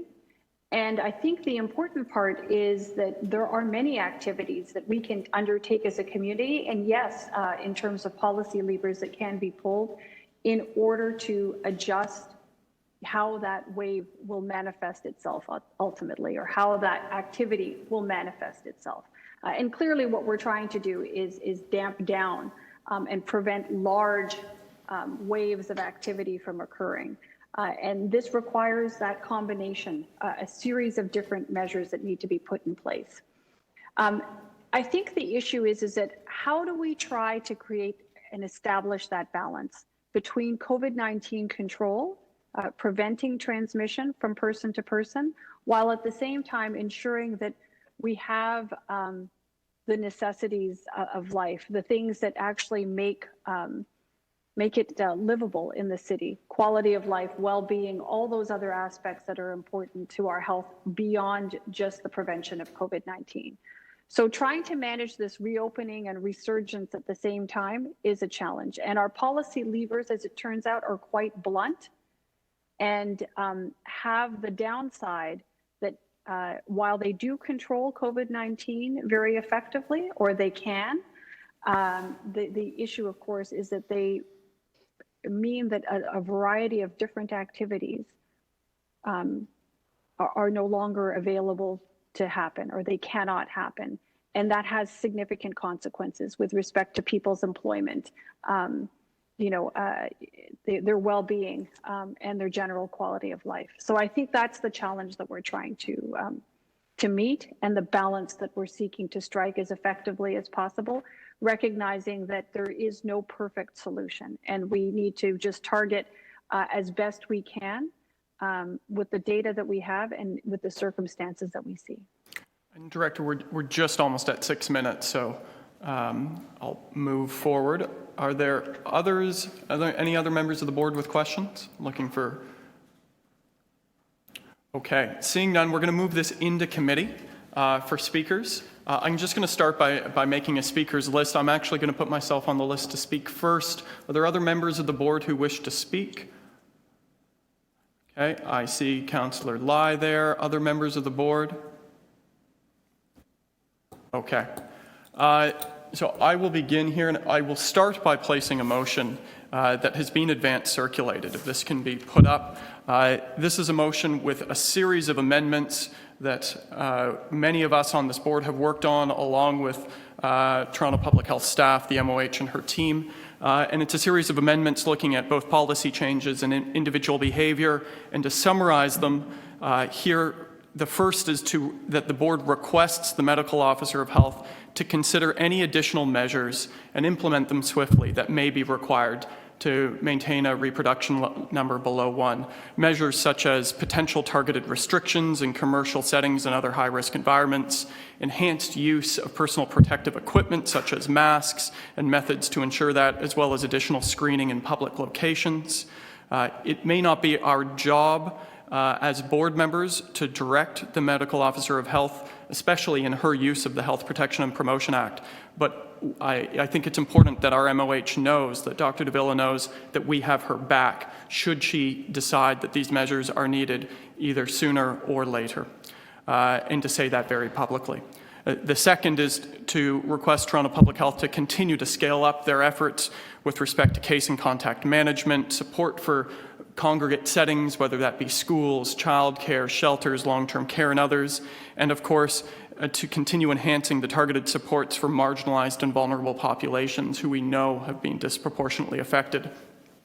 You'll see a motion in here to request our medical officer of health to implement a system to publicly share workplace outbreaks, not dissimilar from what is already done for schools and long-term care and shelters, with the proviso, of course, of ensuring individuals' privacy. And finally, for strong intergovernmental action. We know and we've seen over the last 8 months the need for all 3 levels of government to each do their part individually and in concert, and we have some very clear asks here of the province with respect to testing, that's on capacity, targeted supports for those marginalized and high-risk settings, but also as it relates to surveillance testing in particular. For the province at lab reporting, we are still only receiving 25% of positive cases from labs within 24 hours. Our hands are tied behind our back with respect to contact tracing with numbers like that, and for long-term care support on site, as well as for the federal government to support the quick rollout of surveillance testing options and a data system to support compliance with the Quarantine Act. So that is the motion that is being placed and is being circulated. If I could speak broadly now, living with COVID circulating may in fact be a new normal and a current normal, but accepting a drastic spike in cases or simply accepting a prolonged reproduction rate above 1 is not acceptable. We've learned a lot over the course of the last 6 to 8 months, whether that's on intergovernmental action, improved testing, reporting, and contact tracing, those congregate sites that need comprehensive supports, and of course, the data has shown who's most disproportionately impacted. These are things we know. We also know, looking at jurisdictions around the world, that interventions require speed and they need to be moved before they're absolutely necessary in order to prevent sustained waves and spikes. And it's to that effect that these motions have been moved. This pandemic has been arguably amongst the most destabilizing moments in the last 100 years. And I'm deeply proud of the work Toronto Public Health has undertaken and the way in which our staff have led the response locally. It's been evidence-driven. We've seen that in the socio-demographic data that's being collected, as well as the monitoring dashboard that's been established to guide our steps. It has been quick, whether that was locking down the city or implementing mandatory masks. And critically, it's been equity-driven and equity-focused. And we can see that in action with the establishment of the hotel programs and recovery and isolation facilities for the homeless, but also the isolation facilities for the underhoused. And so I'm deeply proud of that work, but I would acknowledge that we remain and are in the midst of a very uncertain storm. It's a very uncertain moment. Until there is a vaccine, we must continue to scale up our response, even when our reserves and our energy is depleted.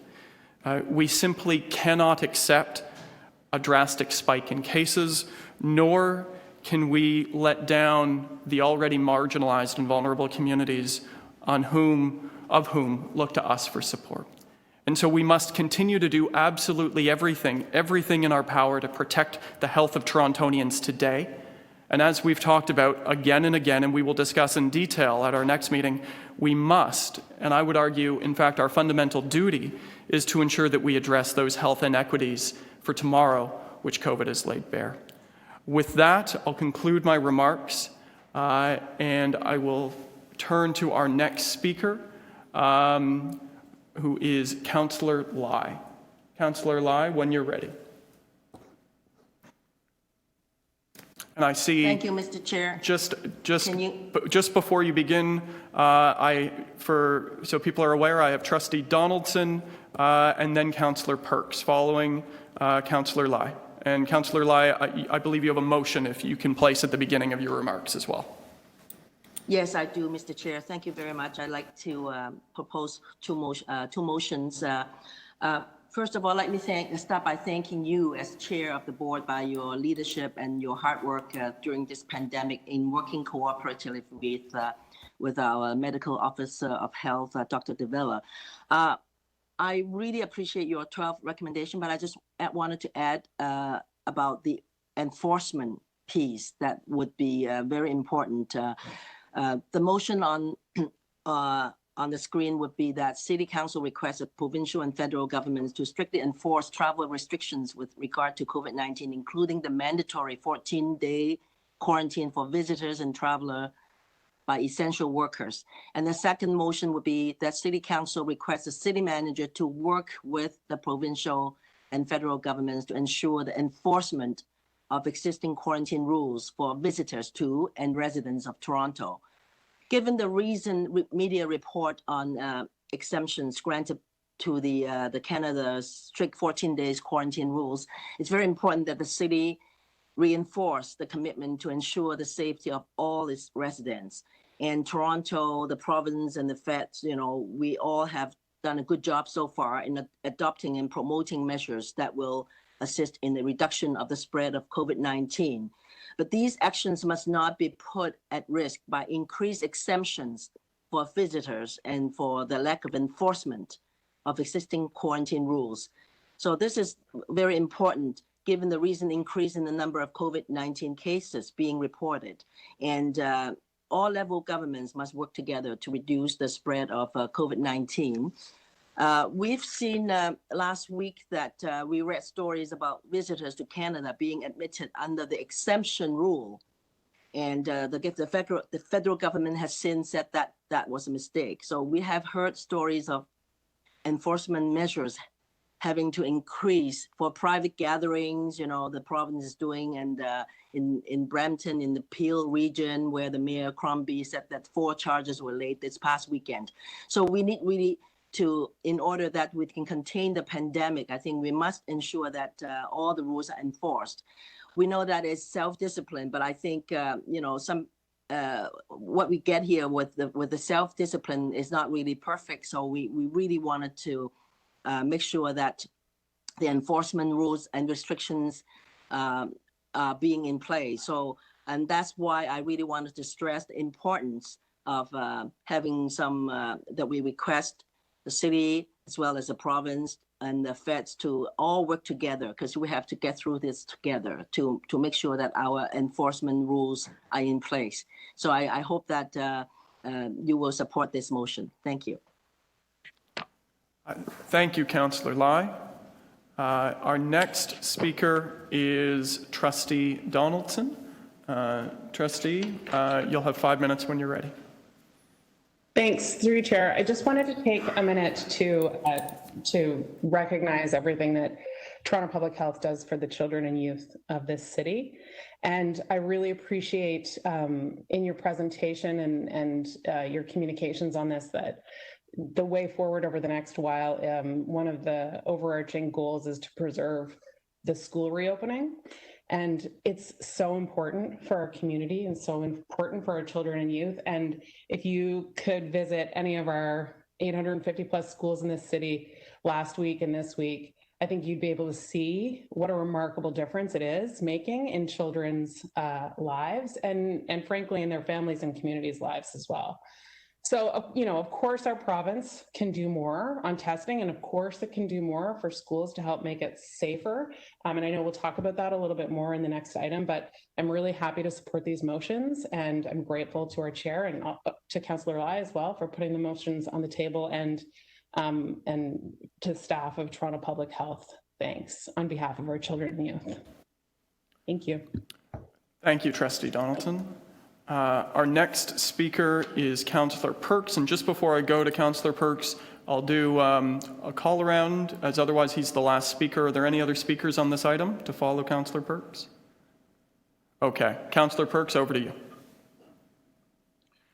Thank you very much, Mr. Chair, and thank you to Dr. Davila and the entire team at Toronto Public Health, both for the unbelievable and heroic work they're doing to keep Torontonians safe, but also for the work they're doing to keep Torontonians informed. As Dr. Davila always says, it's our actions, our decisions as individuals and as a society at large that is going to make the difference in how successful we are in managing this pandemic. And by providing the excellent information to the public, we all are in a position to make better choices and to contribute to better outcomes. I wanted to speak a little bit about the third motion that you moved, Mr. Chair, and that's the one about requesting the medical officer of health to make available information about outbreaks in commercial settings. When we were discussing this, I spent an awful lot of time this weekend thinking through the current practice we have, the reasons for that practice, and whether or not it's appropriate for us to change the practice for how notification works. And I've come to the conclusion that your motion is one of the more critical motions that we will be considering both at this meeting and throughout the whole pandemic. The practice has always been that an emphasis is put on making sure that individual medical information does not get released by health authorities. So that's to protect people's right to the privacy of their medical information. So there's always been a great deal of caution shown in what information is made public. And the practice has been that a workplace setting or a public institution is contacted by public health when there's a case that's tied to that location. We work with that private entity or public entity to do the contact tracing and only make it public that there was an outbreak there if we need to alert the public generally because we can't figure out who was at that location at that time. In addition to that, public entities have taken to making it public anyway that there was an outbreak at a long-term care center or daycare or a particular school. The gap has been that private businesses haven't been undertaking to make that information available. And as a result, I think Torontonians don't have a complete picture of how the disease is spreading, particularly in workplaces and business settings. And I think if Torontonians, and frankly, Canadians broadly, are going to have that full information, we need to start making available the information that at this type of business setting or this particular location of transmission, there was an outbreak. Public policy is driven by public attitudes, public understanding. Public behavior is driven by public attitudes and public understanding. And because there's been an inadvertent omission of making known to the public when there are outbreaks in private businesses and commercial settings, we have a distorted picture of how the disease is spreading. And that distorted picture has been having implications. The province of Ontario remains unwilling to make paid sick days mandatory. There may well be occupational health and safety gaps that are opening up because we aren't regulating in commercial settings and private settings correctly. So I think that motion, Mr. Chair, of yours is urgent and timely. And I hope that the medical officer of health and her team take it very, very seriously and consider implementing a system where wherever we can, without giving away personal information, we are communicating to the public when in a commercial setting there is an outbreak. Thank you. Thank you, Councillor Perks. Final call for any speakers on this item. Okay, seeing none, we have two motions in front of us. Councillor Lai, is it your request to take them individually or do you want them to all be in a package together? A package together is fine with me. Okay. Thank you. Okay, so you have the motion put in front that I moved, put in front of us, which includes the recommendation along with the staff recommendations in Councillor Lai's motion, all together as a package. All those in favor, I will ask for a show of hands, and I would ask if the recording secretary could make sure I could see the screen with everybody's hands, please. Just waiting for that. Sorry, this is an exercise moment. There we go, okay. Any opposed? Seeing, Councillor Wong-Tam, are you opposed? Your hand is still up. No, okay. Seeing none opposed, that carries unanimously. Okay, we now are going to proceed to item HL 20.2, Toronto Public Health Guidance for Reopening Schools. I'd note that we do have two speakers listed for this item, that we have a presentation from staff first. So we will begin with the presentation before speakers. Dr. Davila, I will turn it back over to you. Thank you, Mr. Chair, and you should have some slides coming up on the screen there entitled School Reopening or Reopening of Schools 2020. That's what we're going to be focusing on for the next few minutes.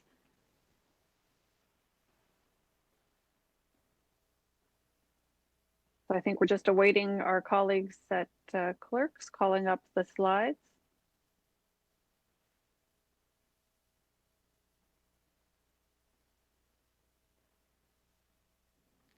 Yeah, that's correct, Ms. Medical Officer of Health.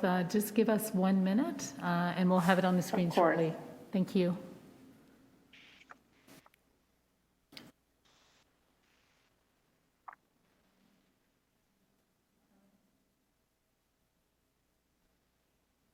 So while we're waiting for that, as your medical officer of health, I might suggest that we all stand up and stretch for a little bit. We've been seated for quite some time. I see Dr. Bowery has initiated herself. I may do the same for your own health. Always good to get a little, Mr. Chair, I noted that you were able to stand up as well, which is good. Are you right. doing fine form? Now that our health and wellness break has opened, thank you, Dr. Davila, for instigating that. We do have your presentation now ready.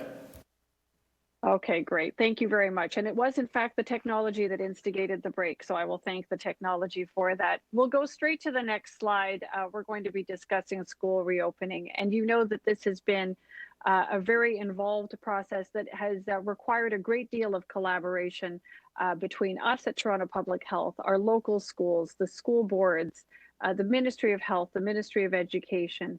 And as you can see depicted on this slide, the various partners, the various key partners at the different levels have had their own unique roles to play, all in the common, goal of bringing students back to school in as safe a fashion as is possible with COVID-19 in our community. Turning to the next slide, there are a number of plans. This has been under consideration and in the works for many, many weeks now. But I think that what's really at the top of mind for many people, and understandably so, is what happens when there's an infection at your child's school. So let's go through that notification process just so you have a sense as to what's happening. So going to the next slide, you'll see that the province has launched a webpage that releases data on a daily basis, outlining COVID-19 cases in staff and students, in schools and in daycares. And that is widely available. It's ontario.ca/reopening. This is a screenshot of the data on their webpage from this past Friday, September the 18th. So you'll see that there are data that are being provided by our colleagues at the province, and we are using their data in order to inform the public. We're linking over to them so as to ensure that that is available for members of the public. So I think if I can just take you very quickly through the process, we know that there are a number of different elements as part of the response. We know on September 16th, the province launched a new voluntary interactive screening tool to assist parents, students, and staff with daily assessment for COVID-19 symptoms and risk factors. This is required before students it's required that students complete that tool before attending school. And I'm pleased to report, and our colleagues around the table, Trustee Donaldson and Trustee LaPretti can certainly speak to this, I'm sure, in greater detail. But we know that the Toronto District School Board and Toronto Catholic District School Board are going that extra step further. They are with apps and online tools to help support, as well as hard copy passport type systems to help support this screening system as one of the many methods by which we can protect or ensure that students are going into school having been screened. So I think that's a very important component to our system. And I think really what we're trying to get at is that the best way to manage risk in schools in the first place is to prevent COVID from getting into schools in the first instance. So this is a very good option that's available. So if I can, we're going to go to the next slide. A high level summary around what happens with the the Toronto Public Health notification process in the event of COVID cases.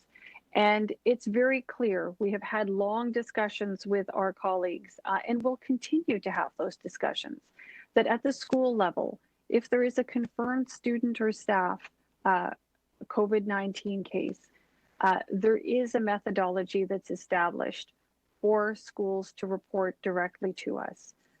We'll talk a little bit more about this as we go through, but let's go through the next steps in the process and get to the slide. So schools are aware of how best to inform us when it comes to their attention that a student or staff is a COVID-19 case. Of course, our regular system applies. We are getting positive COVID-19 tests as we usually do. That's how cases are identified to us. The triangulation that happens is that the school tells us as it becomes clear to them, because students and staff are advised to notify the school of their COVID-19 diagnosis. The school then comes back to us and lets us know that they're aware of a particular student or staff case of COVID-19. So between the sources that we have, the lab report and the school, we can put these things together. If we can go to the next slide.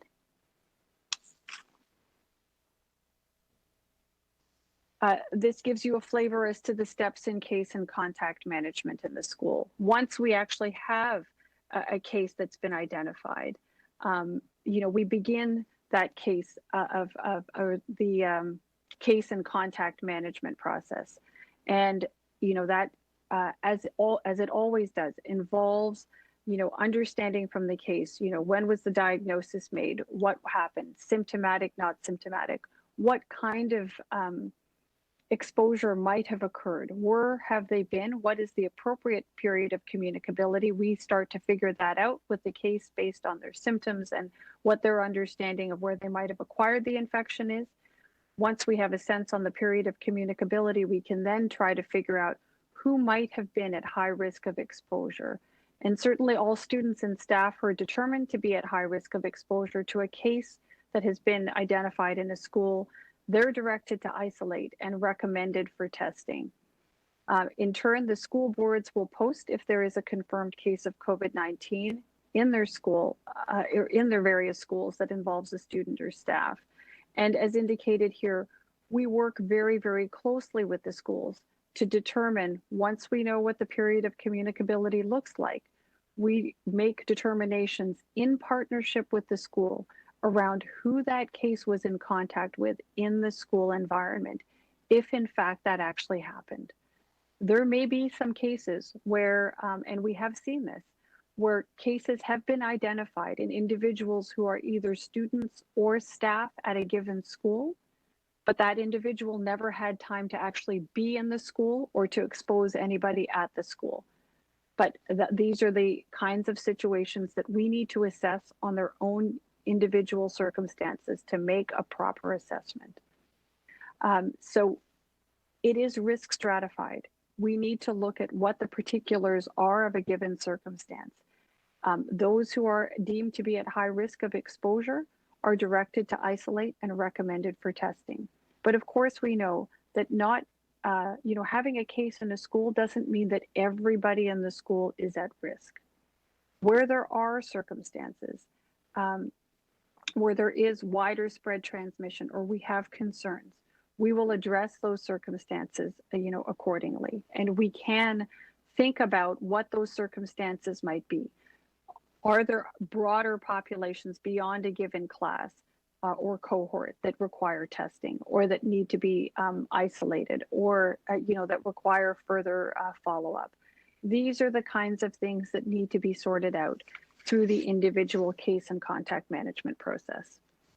Moving to the next slide, we have really worked very hard with our school partners and with members of our community to try to understand what their questions are and to make sure that they have information in front of them that they can readily go to and refer to on an as-needed basis. We've put together this resource on the COVID-19 school protocol. We've written it in, I think, reasonably accessible language so that people know what to do. How does the notification process work? What is contact tracing? What do we mean by self-monitoring? And how is that different from self-isolation? How do children get brought back to school safely? What circumstances give rise to the declaration of an outbreak? And then, of course, we provide our school communities with access to a hotline so that if they have further questions or they need additional information, that they know where they can get reliable information in respect of the school. So turning now to the next slide, to give you a high-level overview of what our Toronto Public Health school response looks like. Of course, we are all invested in what happens in our school communities. But when I look specifically at what's happening here in our school response on COVID-19, it rests largely on these three teams. We have a school case and contact and outbreak management team focused specifically on managing those cases and the contacts that emanate from school communities. And if outbreaks emerge, this team will also be responsible for managing those outbreaks. We also have a liaison team, a school liaison team that is actually set up and meant to address the interaction between Toronto Public Health and the various schools throughout our community before cases and contacts emerge and before outbreaks emerge. It's around the infection prevention and control guidance and support. It's around training, it's communications to make sure that information is flowing well between ourselves, the schools, and other healthcare partners as needed. For example, the local health integration network and community COVID assessment centers as well. We can serve as a conduit between the healthcare system and the school community to facilitate interactions and communications in a timely and effective way. And then finally, the COVID-19 hotline is a key component of our school response. It is not unique to the school response. The hotline does provide information, much needed and valuable information to our entire public, but they are also available to provide answers and information to those members of our school community for whom the resources aren't addressing their questions, or those who have unique and particular concerns. These can be managed through our hotline over and above what information we have available through our website or through resource documents. So these are the anchors of our school response. Turning now to the next slide, just going to take you through a high-level summary of the school response plan. And this is a detailed plan that we've developed here at Toronto Public Health so that all the information that schools need is actually compiled in one resource and is available online. So turning to the next slide, we do have significant guidance. We have a huge repository of guidance documents, and one of those guidance documents is specifically directed towards schools. It covers a broad range of topics, everything from infection prevention and control. Some training components are in there as well. It does get into some areas that have to do more with occupational health and safety. And I recognize that that's not exclusively, it's not really within the purview of public health, but certainly we are happy to support occupational health and safety guidance, recognizing and deferring appropriately to occupational health and safety professionals when it comes to very specific management of occupational health and safety questions or employment health questions. It's got some information around cohorts and physical distancing and specific recommendations. Again, at this point in the pandemic, we know that maintaining distance is absolutely key. And limiting the number of interactions, trying to really keep cohorts down to a reasonable size, not only facilitates that distancing that needs to happen to reduce virus transmission, but also, frankly, facilitates any follow-up case and contact management should that need to happen in those circumstances. And of course, there's some information around hand hygiene, just good hand hygiene practice and infection prevention and control practice at an individual level, and how different activities, including lunchtime or snack time, might need to change or do need to change in light of COVID-19 in the community. Turning to the next slide, the package of resources is also includes some that are specifically directed towards parents. While this is useful as well for the school to help inform the interaction, these resources for parents are around what they should do. You know, if your child has COVID-19 symptoms, how do I manage this? What specifically can I do? And we've tried to keep this fairly straightforward and as to the point as it can be in order to support appropriate decision making and to provide some very practical resources and tools for our parents and our community. Turning to the next slide, there continues to be need for provincial advocacy, but I am pleased to report that we have had some success in respect of provincial advocacy in trying to create as safe an environment as possible for our students and for our broader school communities, including the staff who work there. Turning to the next slide, just a brief summary and history of what has happened. The Government of Ontario did release its safety plan in mid to late June around the resumption of school for the 2020-2021 academic year. Later in July, having had the opportunity to review the plans and to discuss with school board partners and others, we did provide a letter, so something in writing to the Ministry of Health, outlining what we thought was important guidance for reopening schools and important considerations that we wanted to see taken up. And subsequent to that, the Government of Ontario then released further plans and some revisions in respect of the safe reopening of schools in September. I think that for the board, it's important to know that we were interacting and collaborating with our schools, our school board partners, and the provincial counterparts on this front. And I do think that those conversations were reflected in the additional plans. Maybe not in their entirety, but I am confident that we were helpful to our school board partners and to our provincial partners in refining their plans for as safe a school reopening as is possible. And of course, we continue those conversations. The next slide, please.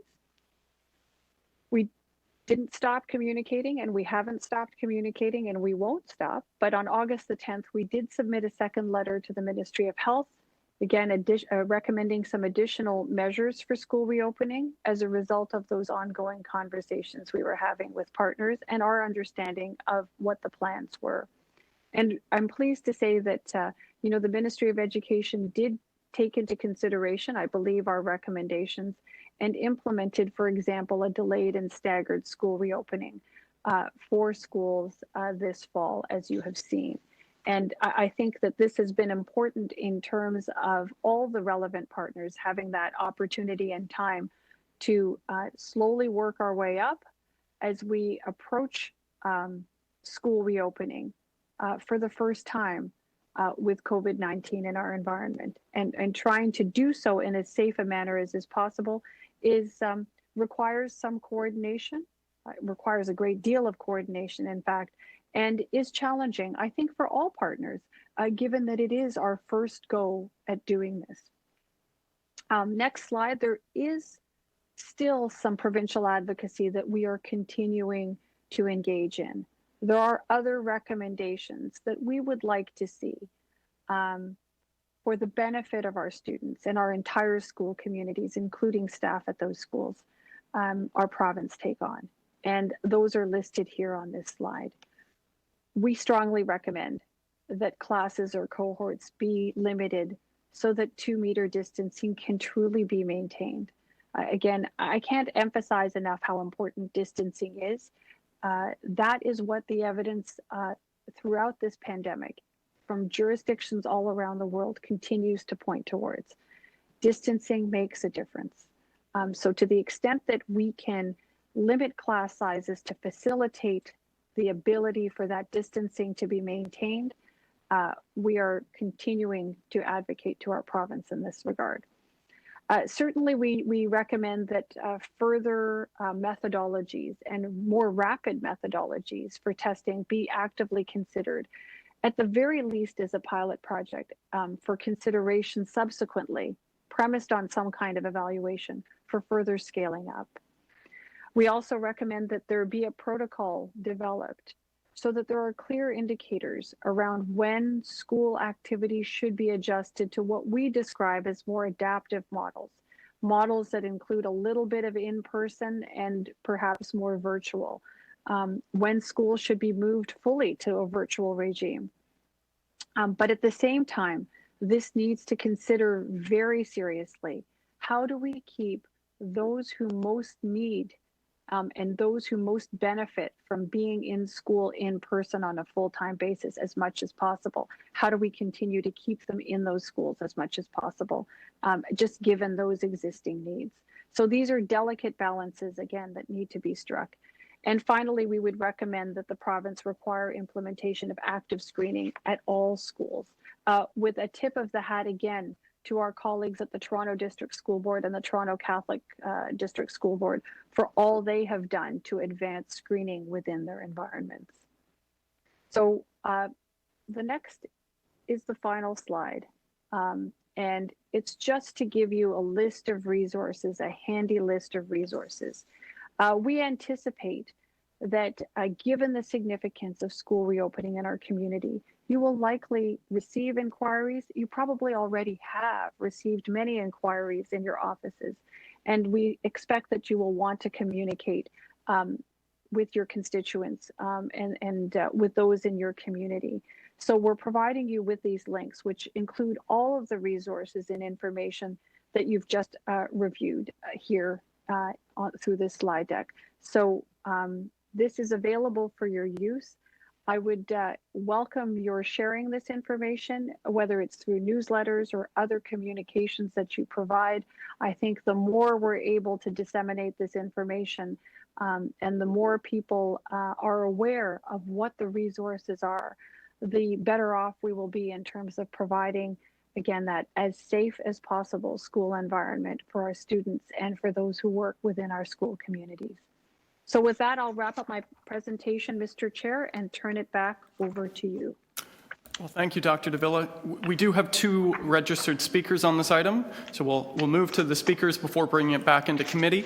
Our first is Josh Fullen, from Maximum City, who you'll recall presented their most recent research at the last meeting of the board. Josh, are you on the line? Yes, I am, Mr. Chair. Good morning. Good morning. Josh, and I hope your 2 kids are well. Over to you. You'll have 5 minutes when you're ready. Yes, thank you. One of them is sleeping very nearby, so I'm gonna hope he stays asleep during this deputation. Good morning, everyone, and thanks for this opportunity to present our second round of analysis on our child and youth study. It occurs to me, having listened to the first item this morning, that this deputation could apply to that one as well. It was sort of difficult for us to determine where we should attach our deputation, so I think it applies to both the first item and the second item today. I work for an organization called Maximum City, and we conducted parallel Canada-wide and Toronto-based studies of the impacts of COVID, social and physical distancing on children and youth ages 9 to 15.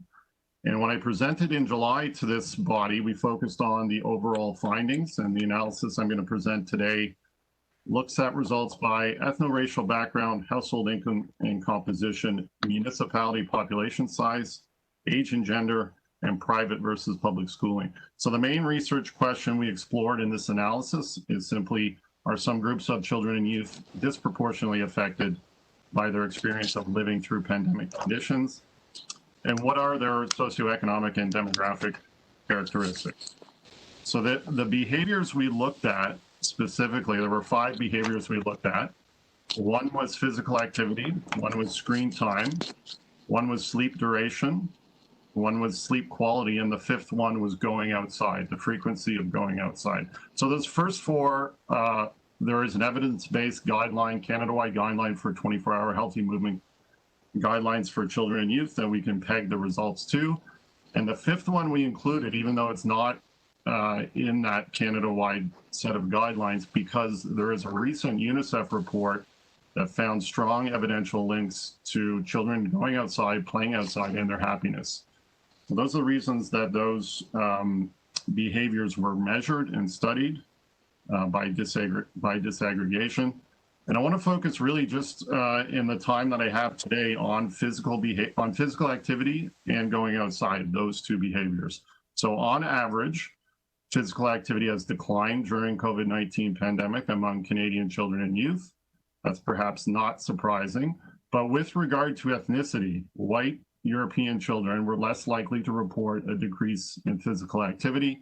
And as a group, Black, Indigenous, and people of color, children and youth were more likely to report a decrease in physical activity.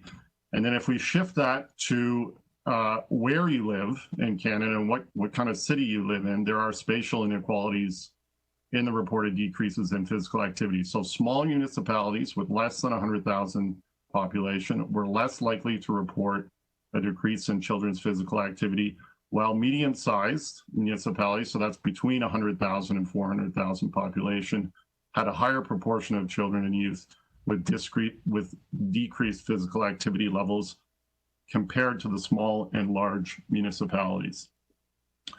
And in terms of that, the going outside activity, we also see similar inequalities by race and by location. So and I hope folks have had a chance to look at the report that we shared as an attachment to this deputation. In terms of going outside, nearly half of Canadian children and youth aged 9 to 15 report going outside less than once a day during COVID. As a group, Black, Indigenous, and people of color, children and youth are more likely to report going outside, feeling less safe outside, having fewer places to play, or fewer places to exercise outside of their home compared to their white European peers. And again, there are spatial inequalities in the reported differences in going outside, available outdoor amenities, and feelings of safety. Children and youth from large municipalities, that's 400,000 population and more, including Toronto, were more likely to report going outside less, feeling less safe outside, and having fewer places to play or exercise outside of home. And if you look at the charts in the report, you see the differences are quite stark in Toronto across all of those measures. So going outside less than once a day, not going outside at all, and not feeling safe when they go outside, and not having enough places to play. The outcomes are all worse in large municipalities, and they're all even more negatively impacted in the city of Toronto. So I see my time is just coming to a close. So I just want to close by focusing on one of the recommendations at the end of our report. And it's number 3 for those of you who are looking at the report itself. And what it says is one of the strong recommendations we're making is to plan and program more outdoor and shared indoor play and physical activity spaces in racialized and high density communities. And if public health guidelines call for closing these spaces, as the situation with the pandemic evolves, we're recommending that alternatives for these communities are established through policy and planning. Thank you very much for your time. Thank you, Josh. Let me open the floor. Are there questions for Josh? Trustee Donaldson, when you're ready. Thanks, through you, Chair. Hi, Josh. Thanks for your report. I read it yesterday. I've shared it with staff at the TDSB. So I don't know if you know this, but at the TDSB, we have over 72,000 students registered in our virtual school. That accounts for 30% of all the students in the TDSB. So I just took a look at your recommendations with respect to physical activity. So do you have any advice for us? Particularly in respect of how many of our students are going to be in virtual school and how to meet the needs for physical activity? Yeah, thank you, Trustee Donaldson, for the question. We do have recommendations. So when we have situations where we have large groups of students participating in remote learning, what we're recommending is that teachers avoid using long blocks of synchronous learning for direct instruction on a screen. So given the increase in screen time, both academically and recreationally, we're recommending that teachers use synchronous learning time for things like physical activity, play, collaboration, social interaction, and not just direct instruction on a screen, which is something that we heard clearly from kids across the country was not working for them. They wanted more variety of instruction, and they wanted to engage more deeply with material rather than that traditional direct instruction. But there are opportunities within that synchronous direct instruction time to have kids participate in physical activity, play, collaboration, etc. Thanks very much. Thank you. I'll do another call around. Are there any questions? Director Peter Wong. Director Wong, when you're ready. Thank you, Josh, for this excellent presentation and filling us in on the details of this important study for children and children's physical health, but mental health as well, because we know that physical activity and outdoor play is related to both physical and mental health. My question is, are you going to continue, with regard to school opening, are you going to continue the study post-school opening? Because we know that children are going to get more physical activity, they're going to get more guidance from school educators, and they're going to have more organized, structured activities. And the second part of the question is, do you think that in this next phase, we're going to start to see some reduction in these inequities with regard to the more vulnerable children? Thank you. Thank you for the question. So in response to the first part of the question, we are going to continue to collect data on what's happening among children and youth, not just in Toronto, but across Canada. What we're planning for now, we're still working out the methodology, is to do a point-in-time measurement sometime in the fall, so say mid-October or November, and then do a second measurement early in the new year. So maybe February would be a good time, and it will also depend on the conditions around the pandemic as well, when the best time to do those are. And the methodology will also adapt to those conditions as well. I don't want to speculate about whether the behaviors will improve or deteriorate over the fall. I think that's the point of taking these measurements. What's unique about our study is that it speaks and listens directly to kids. So there are a number of studies out there right now that are being published or emerging or just coming out that validate everything that I've told you today and everything that's in the report.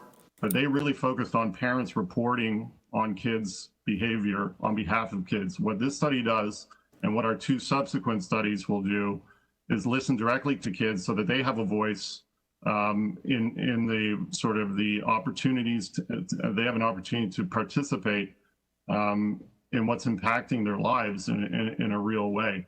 So part one, yes, we're going to continue to collect this data. Part two, I don't want to speculate until we see more data that we can speak to in an evidence-based way. Great study, Josh, and thank you for sharing all that information. Thank you. Thank you, Director Wong. Are there any further questions for Josh? Okay, seeing none, Josh, thank you very much. Our final speaker on this item is Hamza Hussein, who I believe spoke on the first. Hamza, are you still there wanting to depute on this item as well? Yes. All right, so Hamza, you just spoke on the first item, so you know the drill. You'll have up to 5 minutes, and you can begin when you're ready. Definitely. Thank you so much, Mr. Chair. Actually, I would definitely want to make a comment at the outset to support your initiative and even Mr. Perk's initiative of sharing the information on the outbreaks that are happening in the private sector, be it in businesses. I find that initiative is going to be very helpful in educating businesses on what would be the right way to go about, on the infection control side of things, and how would be a safe way to reopen. As a company that is specializing in infection control and disinfection, we find that a lot of our Hamza, I don't mean to cut you off here. I just wanted to clarify, you're speaking here specifically on the item related to TPH guidance for reopening schools. Yes, sir. Okay, getting to that, getting to that as well. So I did review the presentation in terms of from Dr. Eileen, and when I look and I see what are the specifics as to what happens once there's an outbreak confirmed at a school, it says perform enhanced cleaning. Now, it does not give a lot of details as to how this is supposed to be performed, Is it going to be performed internally? Is there a need for external third parties to assist the school boards? Also, sometimes I find that across school boards, say Peel or TDSB, there is a different metric that's used to evaluate the enhanced screening methodology. So I find that there are differences in the way school boards are treating this. Also, there's a sort of a lack of clarity in terms of what are the specific methods being used. And as a person, or rather a business that wants to assist, there is also a lack of clarity on how we can engage with these school boards to assist them in any which way that we can. When we go through procurement, we are unable to get the answers that are required, and even showcase what we want to do. When we look at the standard bids and tenders aspect of things, there are no, apart from janitorial type of bids and tenders, there's nothing very specific to this. So that's sort of the challenge that we have faced. Typically, we call schools, and schools are saying, well, we're following all the activities or all the guidelines, and they say, well, pick it up with the school board. When we look and try to find the contacts of the school board, we are unable to access them or to even get an idea of what these techniques need to be to see if we can add any value. So this is one of the challenges that we have faced, and I definitely would like some information from Mr. Stephanie Donaldson and obviously Ida Liverty as well to see what they would do. And obviously after this call, my staff would reach out to you guys also to get some more information and see if we can assist you. But on the private side, when we look at private schools, we find that they're a lot more open to accepting different type of solutions. They are going or exceeding rather some of the recommendations in the report.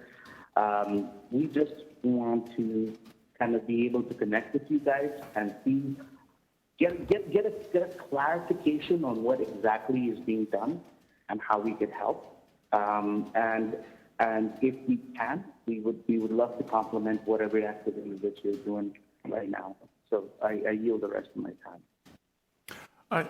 Thank you, Hamza. Are there any questions from members of the board for Hamza? Thank you again, Hamza. And again, on issues related to procurement, I would suggest that those are conversations best taken offline with our staff. That moves us to the end of public deputations. We're now going to move this into committee. Questions for TPH staff. Trustee Donaldson, go ahead. Thanks. Through you, Chair. My question is about the saliva-based testing and what the barriers are to making this happen, even as a pilot. So I guess I'm wondering, is there a procurement issue associated with this? Do we have the matter or the material that we need to actually make this happen, or is this just an issue of having the province greenlight this testing methodology? So through the chair, and very briefly, first and foremost, tests that are going to be used, even if on a pilot basis, need to be approved by the federal government. So that's the first block. Thereafter, the province has to come into play because they make some decisions around what testing modalities and methodologies will be used as the funder of things within the healthcare system, which includes testing for COVID-19. So, but the key issue here right now is that we don't have tests of that nature approved for use in Canada, and therefore they can't, that's one of the challenges that exists. So then the province has to make decisions thereafter, including funding ones, excuse me. Right, okay, so I guess my follow-up question to that is our advocacy through Toronto Public Health directed at both the province and the federal governments? Yes, to the extent that we can advocate directly to the feds, we have done that, but as well by advocating to the province, we anticipate that the province in turn takes their advocacy to the federal government as well. Wonderful, thanks very much. Other questions? Trustee LaPretti. Thank you so much, and thank you, Dr. Davila and the team for allowing our schools to reopen safely. My question is regarding positive COVID-19. Why are we not asking for negative test results from either the staff or student prior to allowing them to return back in school? So I guess there may be some circumstances through the chair where different approaches may be required. But if we have somebody who, for example, has been a case of COVID-19, found to be a case of COVID-19, then we're managing them in the similar fashion to all other cases of COVID-19, which is evidence informed and using the best available science. So in those cases, we do the full case and contact management, and part of the case management is following up with the case, making sure that they're isolating properly for that 14-day period of time, and then assessing on, how are they doing in terms of symptoms. And if they are doing well in terms of symptoms and they have already had their period of isolation, it is reasonable for them to go back into the school environment or the work environment, as the case may be, without posing a risk to others around them. It's all a question of just managing, is there a public health risk? And if there isn't a risk, then there's no reason why they can't go back to regular activities. I think the issue, though, is around symptoms. Some people may have lingering symptoms for a longer period of time, and that's something that needs to be managed. But really, from a disease control point of view, a risk point of view, that 14-day period covers the risk. And that's what most other jurisdictions, in fact, some even go a little shorter than that, so that the 14 days is a little more conservative than some other jurisdictions might be applying. Thank you so much.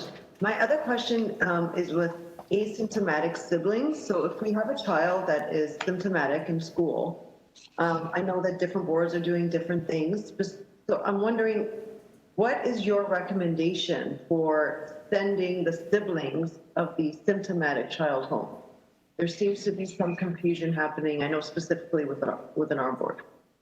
So I think the issue here is trying to make a determination, and I'm sorry, can you hear me okay? My sound seems a little bit funny. We can hear you fine, Doctor. Okay, I may just be having some static or something on the line. Now it sounds better. It all depends on whether you've got a case, right? Like this is where what it comes down to. Each individual has to be managed. So you look at the symptoms. Certainly symptomatic individuals shouldn't be in the school environment and optimally should be assessed to make a determination as to where those symptoms, what's giving rise to those symptoms. And if there's reason to believe it might be COVID-19, then an appropriate assessment should be done. If an individual is diagnosed with COVID-19, their household contacts by definition are high risk and should absolutely isolate and get assessment to understand whether they too are at risk for transmitting, for having actually acquired COVID-19 infection, and therefore are at risk of transmitting COVID-19 to the next generation. So even if the siblings of an individual case of COVID-19 appear to be asymptomatic, by virtue of the fact that they live in the same household with somebody with a positive case of COVID-19, they are higher risk.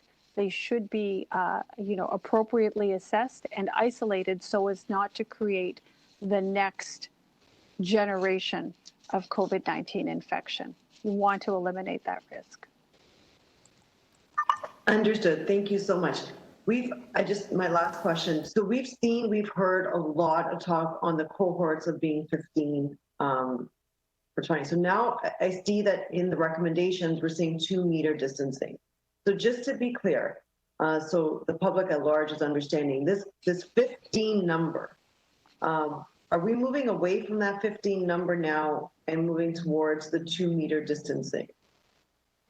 So through the chair, it's not really an either or, it's a bit of a both and, right? So ideally what we want to do is maintain that 2-meter distance between individuals in a class or a cohort. And from a public health perspective, keeping the numbers to a relatively small number, 15 is one that we use. But again, it depends on the size of the class. There may be classroom circumstances, right? There may be classroom circumstances where you might have 18 people and be able to effectively create 2 meters distance between every individual in that class. So it is the combination of the two things we're interested in. One is the 2-meter distance to minimize the transmission from one person to the next.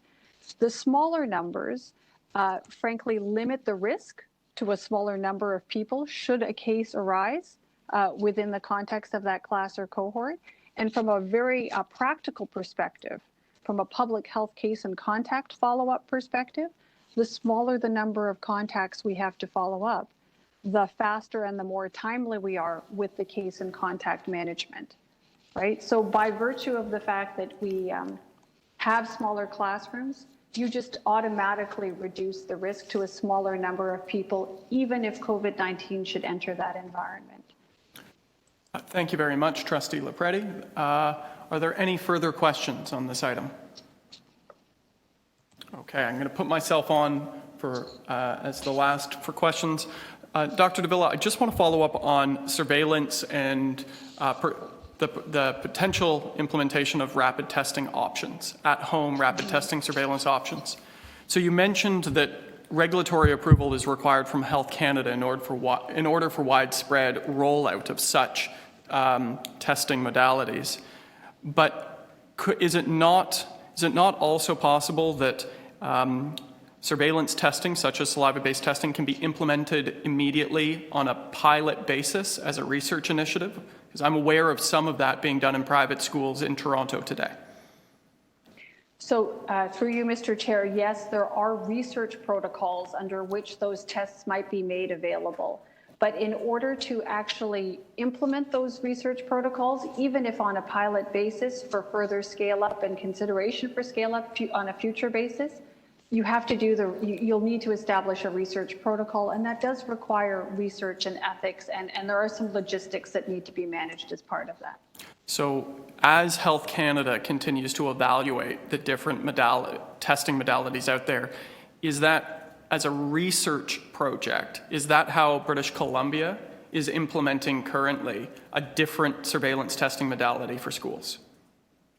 So through you, Mr. Chair, it's not, I have not had the opportunity to speak with them directly on this. I do know that they have a more rapid test that they're using now. They just announced recently. I'm not sure if it's being done under a research protocol similar to that which we are seeing being done here through our colleagues at the Hospital for Sick Children. Okay. So it may very well be under similar circumstances, and I'd be happy to check. Okay. No, I just want to, because while we have directed advocacy towards Health Canada to expedite the approval in a safe manner of such testing equipment, I just want to be clear that there is a mechanism by which Public Health Ontario or the province could implement on a research basis such testing tools.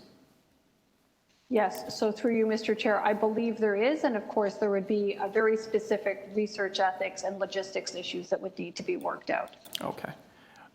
Those are all my questions. So we're now going to move this in for speakers. And just a time check so people are aware, we're at noon. I know our intention and hope is to be able to finish before the lunch recess on account of people's quorum issues, just so for people's awareness. So we'll move this into committee. Could I check who would like to speak on this item? I see Trustee Donaldson. Anybody else wish to speak on this item? Councillor Layton. Okay. Trustee Donaldson, when you're ready. Thanks. I promise to be quick. I just wanted to share as a trustee the extreme confidence I have in Dr. Davila and her staff. And I wanted to express to the members of this board that the partnership between at least the TDSB and TPH is truly remarkable. And I want to give a special shout out to Nicole Welch and Dr. Vanita Dubé, who have been exceptional from day one and continue to be. And our communities and our board just feel so well supported, and you're our most trusted partner. So so many thanks. That's it. Thank you, Trustee. Councillor Layton for a similarly uplifting speech. And similarly brief speech. I will just first thank Dr. Davila and the TPH team for doing their very best during what I know was a difficult time.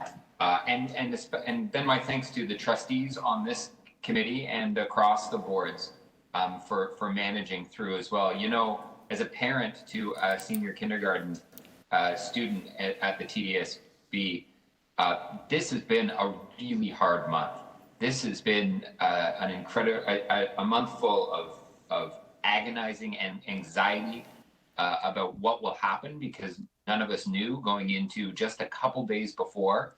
And that was largely due to the inaction of the province in taking the very clear steps early to address what we knew was what was coming.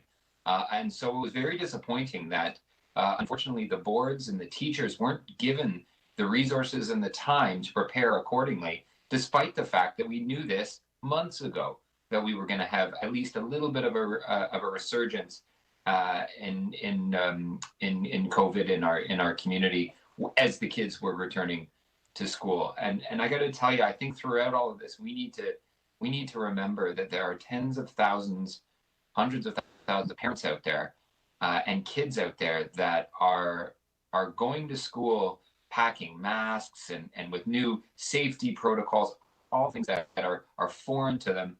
And they raise something in the back of your head all day long. You're thinking about the safety of your kids and whether or not they're contracting something while they're there, as well as what will happen tomorrow. And so I think that level of anxiety, we need to acknowledge it. We need to do whatever we can as Toronto Public Health, as school boards, as a government, to be as comforting and reassuring, as well as just give families the information when we have it, the best available information, and don't be afraid to challenge the provincial government in this case, but to challenge those levels of government when they're not taking the necessary steps to address the safety of kids and by way of that, the safety of our economy, because parents can't go back to school if all of a sudden their kid can't get tested, or parents can't go back to work if their kid can't get tested to go back to school. And you know how much that will just turn upside down people's lives on a regular basis in the coming weeks. It can't be overstated. So again, thank you to staff and thank you for the trustees for moving so quickly through this. But we need to make sure that we're there for parents and kids, because it's a very, very stressful time for them. Thank you. Thank you, Councillor Layton. Are there other members of the board who wish to speak on this item? Okay, seeing none, I'll put myself on. Let me begin by moving an amendment, which is that the Board of Health urge the Province of Ontario to provide school boards with the necessary resources to support Toronto Public Health's recommendations on safely reopening schools. And this is as the recommendations as outlined by the Medical Officer of Health in her presentation to there. And I think it's critical to acknowledge that first of all, the hard work of our Toronto Public Health team over the last number of months, and I want to thank them and acknowledge that in the development of the liaison team and the outbreak management teams, and this advice that has guided much of the work that our school board partners are doing, and as well in doing so to acknowledge the work of our local trustees and school board partners. I think this school reopening has truly demonstrated the importance of, frankly, local public health units and the critical piece that local public health units are not separate from or divorced from the wider community, including school boards, but rather we're all integrated, and that partnership is critical.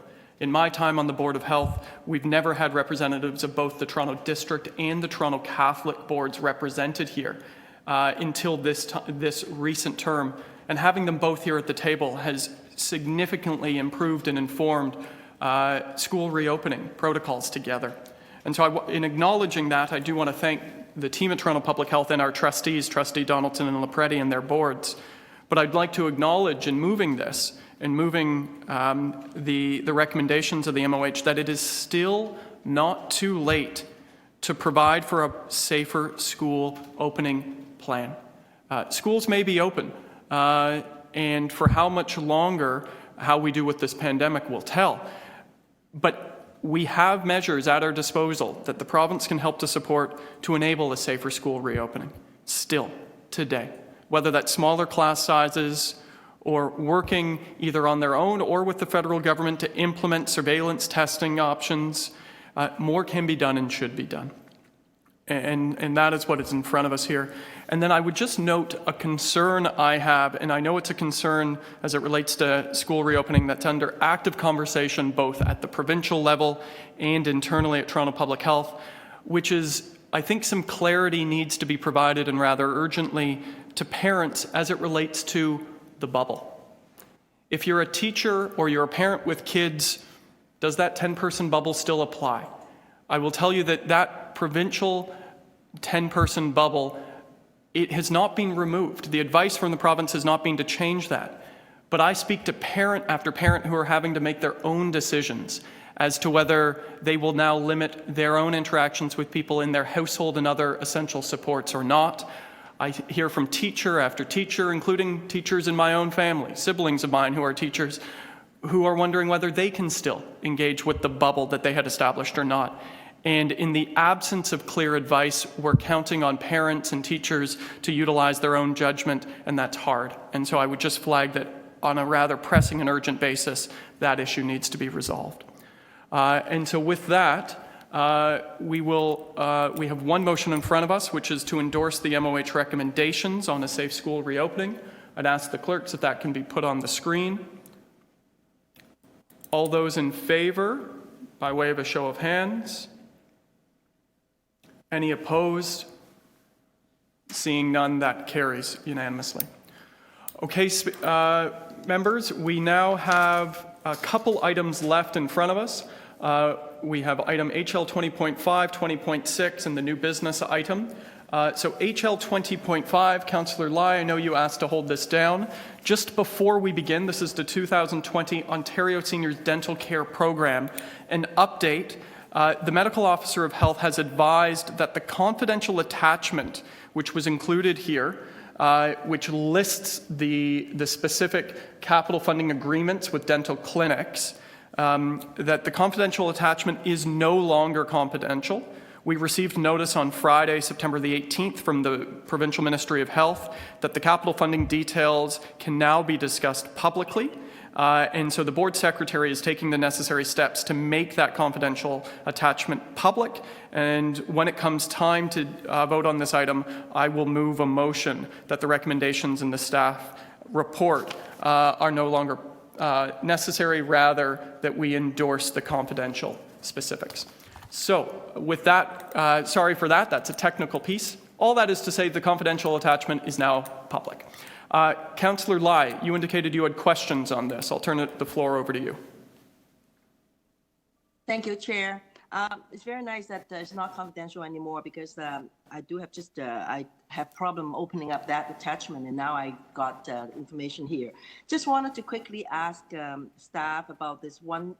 This is a one-time capital project funding. Is that correct? Hi, this is Melvin Sue. Can you hear me? Yes. Yes, great. Thank you. So through the chair, yes, this is one-time capital funding, 100% provincially funded by the province, one-time funding capital expansion of OSDCP.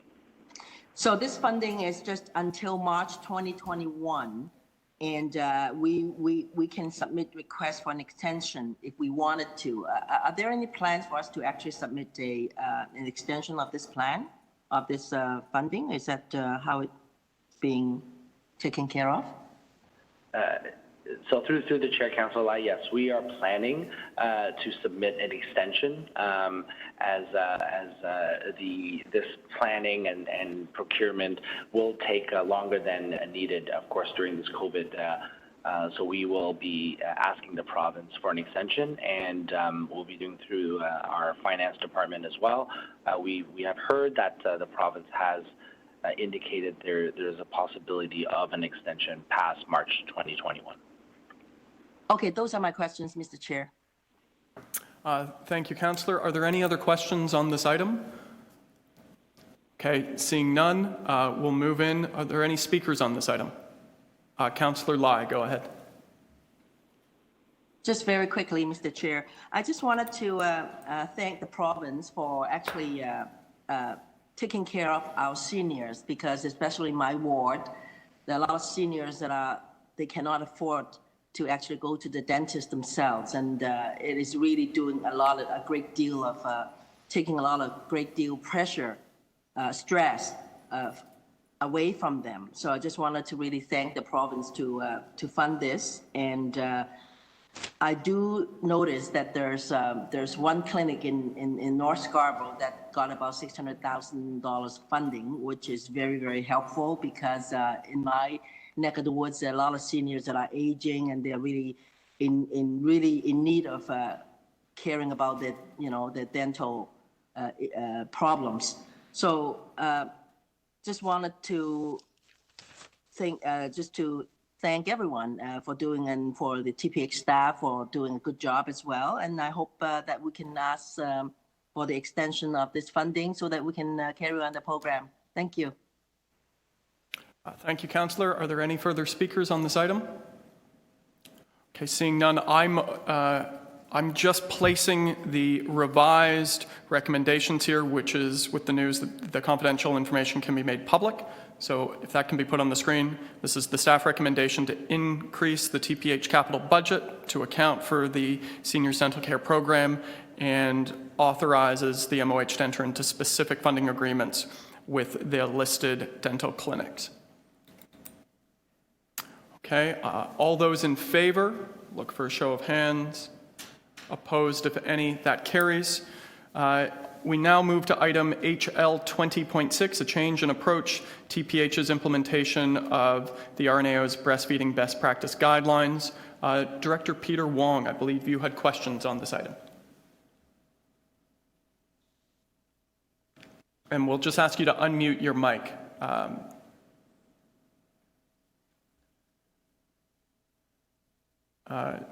There we are. We now have you. Thank you, Chair Cressy. I just have a couple of short questions. In this unprecedented pandemic, we just want to make sure that we don't lose focus on important and well-recognized public health maneuvers. And breastfeeding is one of those important low-cost public health maneuvers.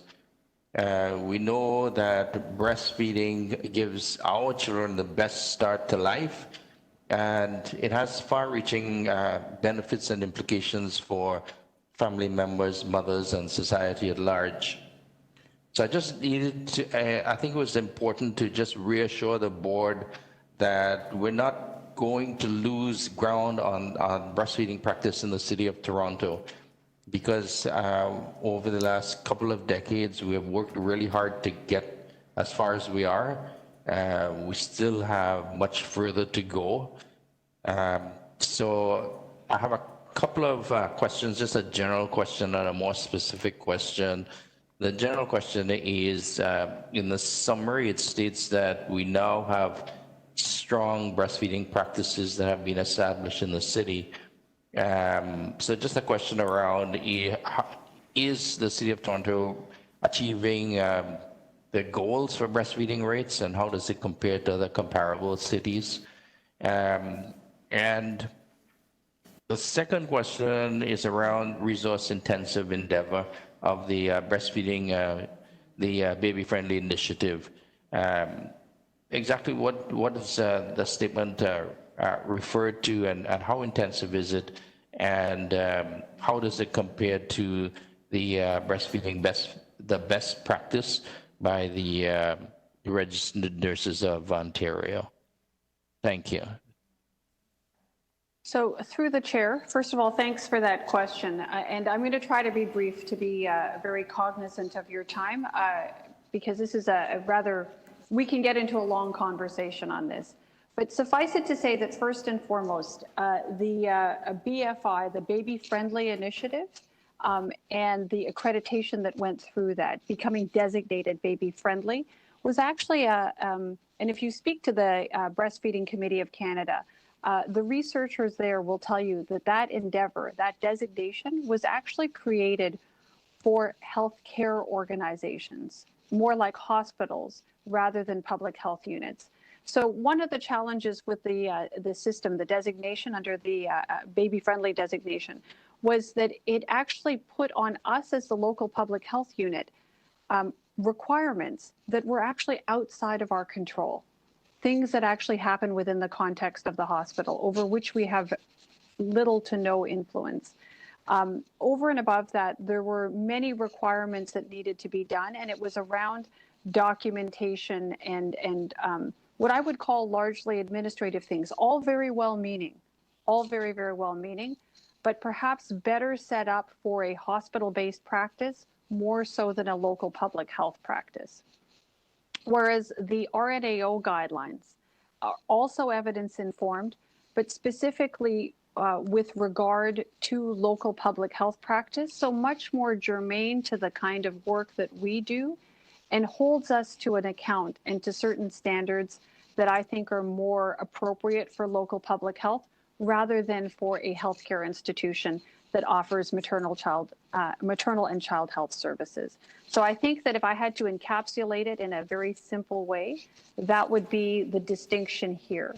But it in no way diminishes the importance of breastfeeding as you know, the beginning of nutrition and optimal nutrition, and much more than nutrition. It's about the connection between you know, mother and child. It is a very health promoting activity, not only in the nutritional sense, but it certainly goes beyond that. And we recognize that importance. It's to our minds here, this is more of an administrative thing, and one that makes it our efforts. It holds us to account, but in a way that makes more sense, if you will, for a local public health department rather than BFI, which really was designed with hospitals in mind. Dr. Wong, any further questions? Thank you. Thank you, Dr. Davila. I just wanted to say thank you for that explanation, because I think it will make the board much more reassured that we're not just changing practice because of its standards, and that we will continue to work very hard to improve our breastfeeding rates, and maybe also to work to help those healthcare organizations that do deliver, that have maternal child deliveries, to help them get that baby-friendly initiative, as all the hospitals within the city of Toronto, we actually have a very low rate of BFI designation. I think only one hospital out of 8 or 10 in the city have this important World Health Organization and UNICEF designation. Thank you. Thank you, Dr. Wong. Are there any further questions on this item? Okay, seeing none, moving in, are there any speakers on this item? Okay, I will move the recommendations here, which is to receive the report for information. All those in favor? Opposed, if any, carried. That takes us to our last item, which we introduced earlier, which is item HL 20.7. It is the letter requesting an update to the October meeting on measures to combat the opioid poisoning crisis, submitted by Councillor Perks and myself. Are there any speakers on this item? Okay, seeing none. All those in favor of the recommendations contained in the letter? Show of hands. Any opposed? Seeing none, carried. And just before we conclude, we need to reopen and revote on item HL 20.5. It's the Ontario Seniors Dental Care Program. Director Mulligan had declared a conflict, and so we did need a recorded vote on this item. So that's my apologies for not doing that earlier. So motion to reopen item HL 20.5, moved by Councillor McKelvey. All those in favor? Opposed, if any. That carried. Now the item is in front of us. I moved the motions. So the motion's going to be shown by the recording secretary, previously moved by me, and then I will ask the recording secretary to call a recorded vote so that Director Mulligan, her conflict, can be noted by her not participating. So to the recording secretary.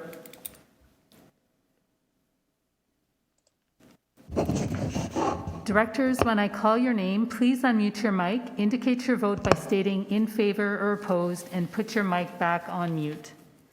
Ashna Bowery. In favor. Trustee Stephanie Donaldson. In favor. Angela Johnson. Angela Johnson. Councillor Cynthia Lai. In favor. Councillor Mike Layton. In favor. Councillor Kristen Wong-Tam. In favor. Councillor Joe Cressy. In favor. Trustee Ida Lepretti. In favor. Councillor Jennifer McKelvey. In favor. Kate Mulligan. Councillor Gord Perks. In favor? Peter Wong. In favor. Sue Wong.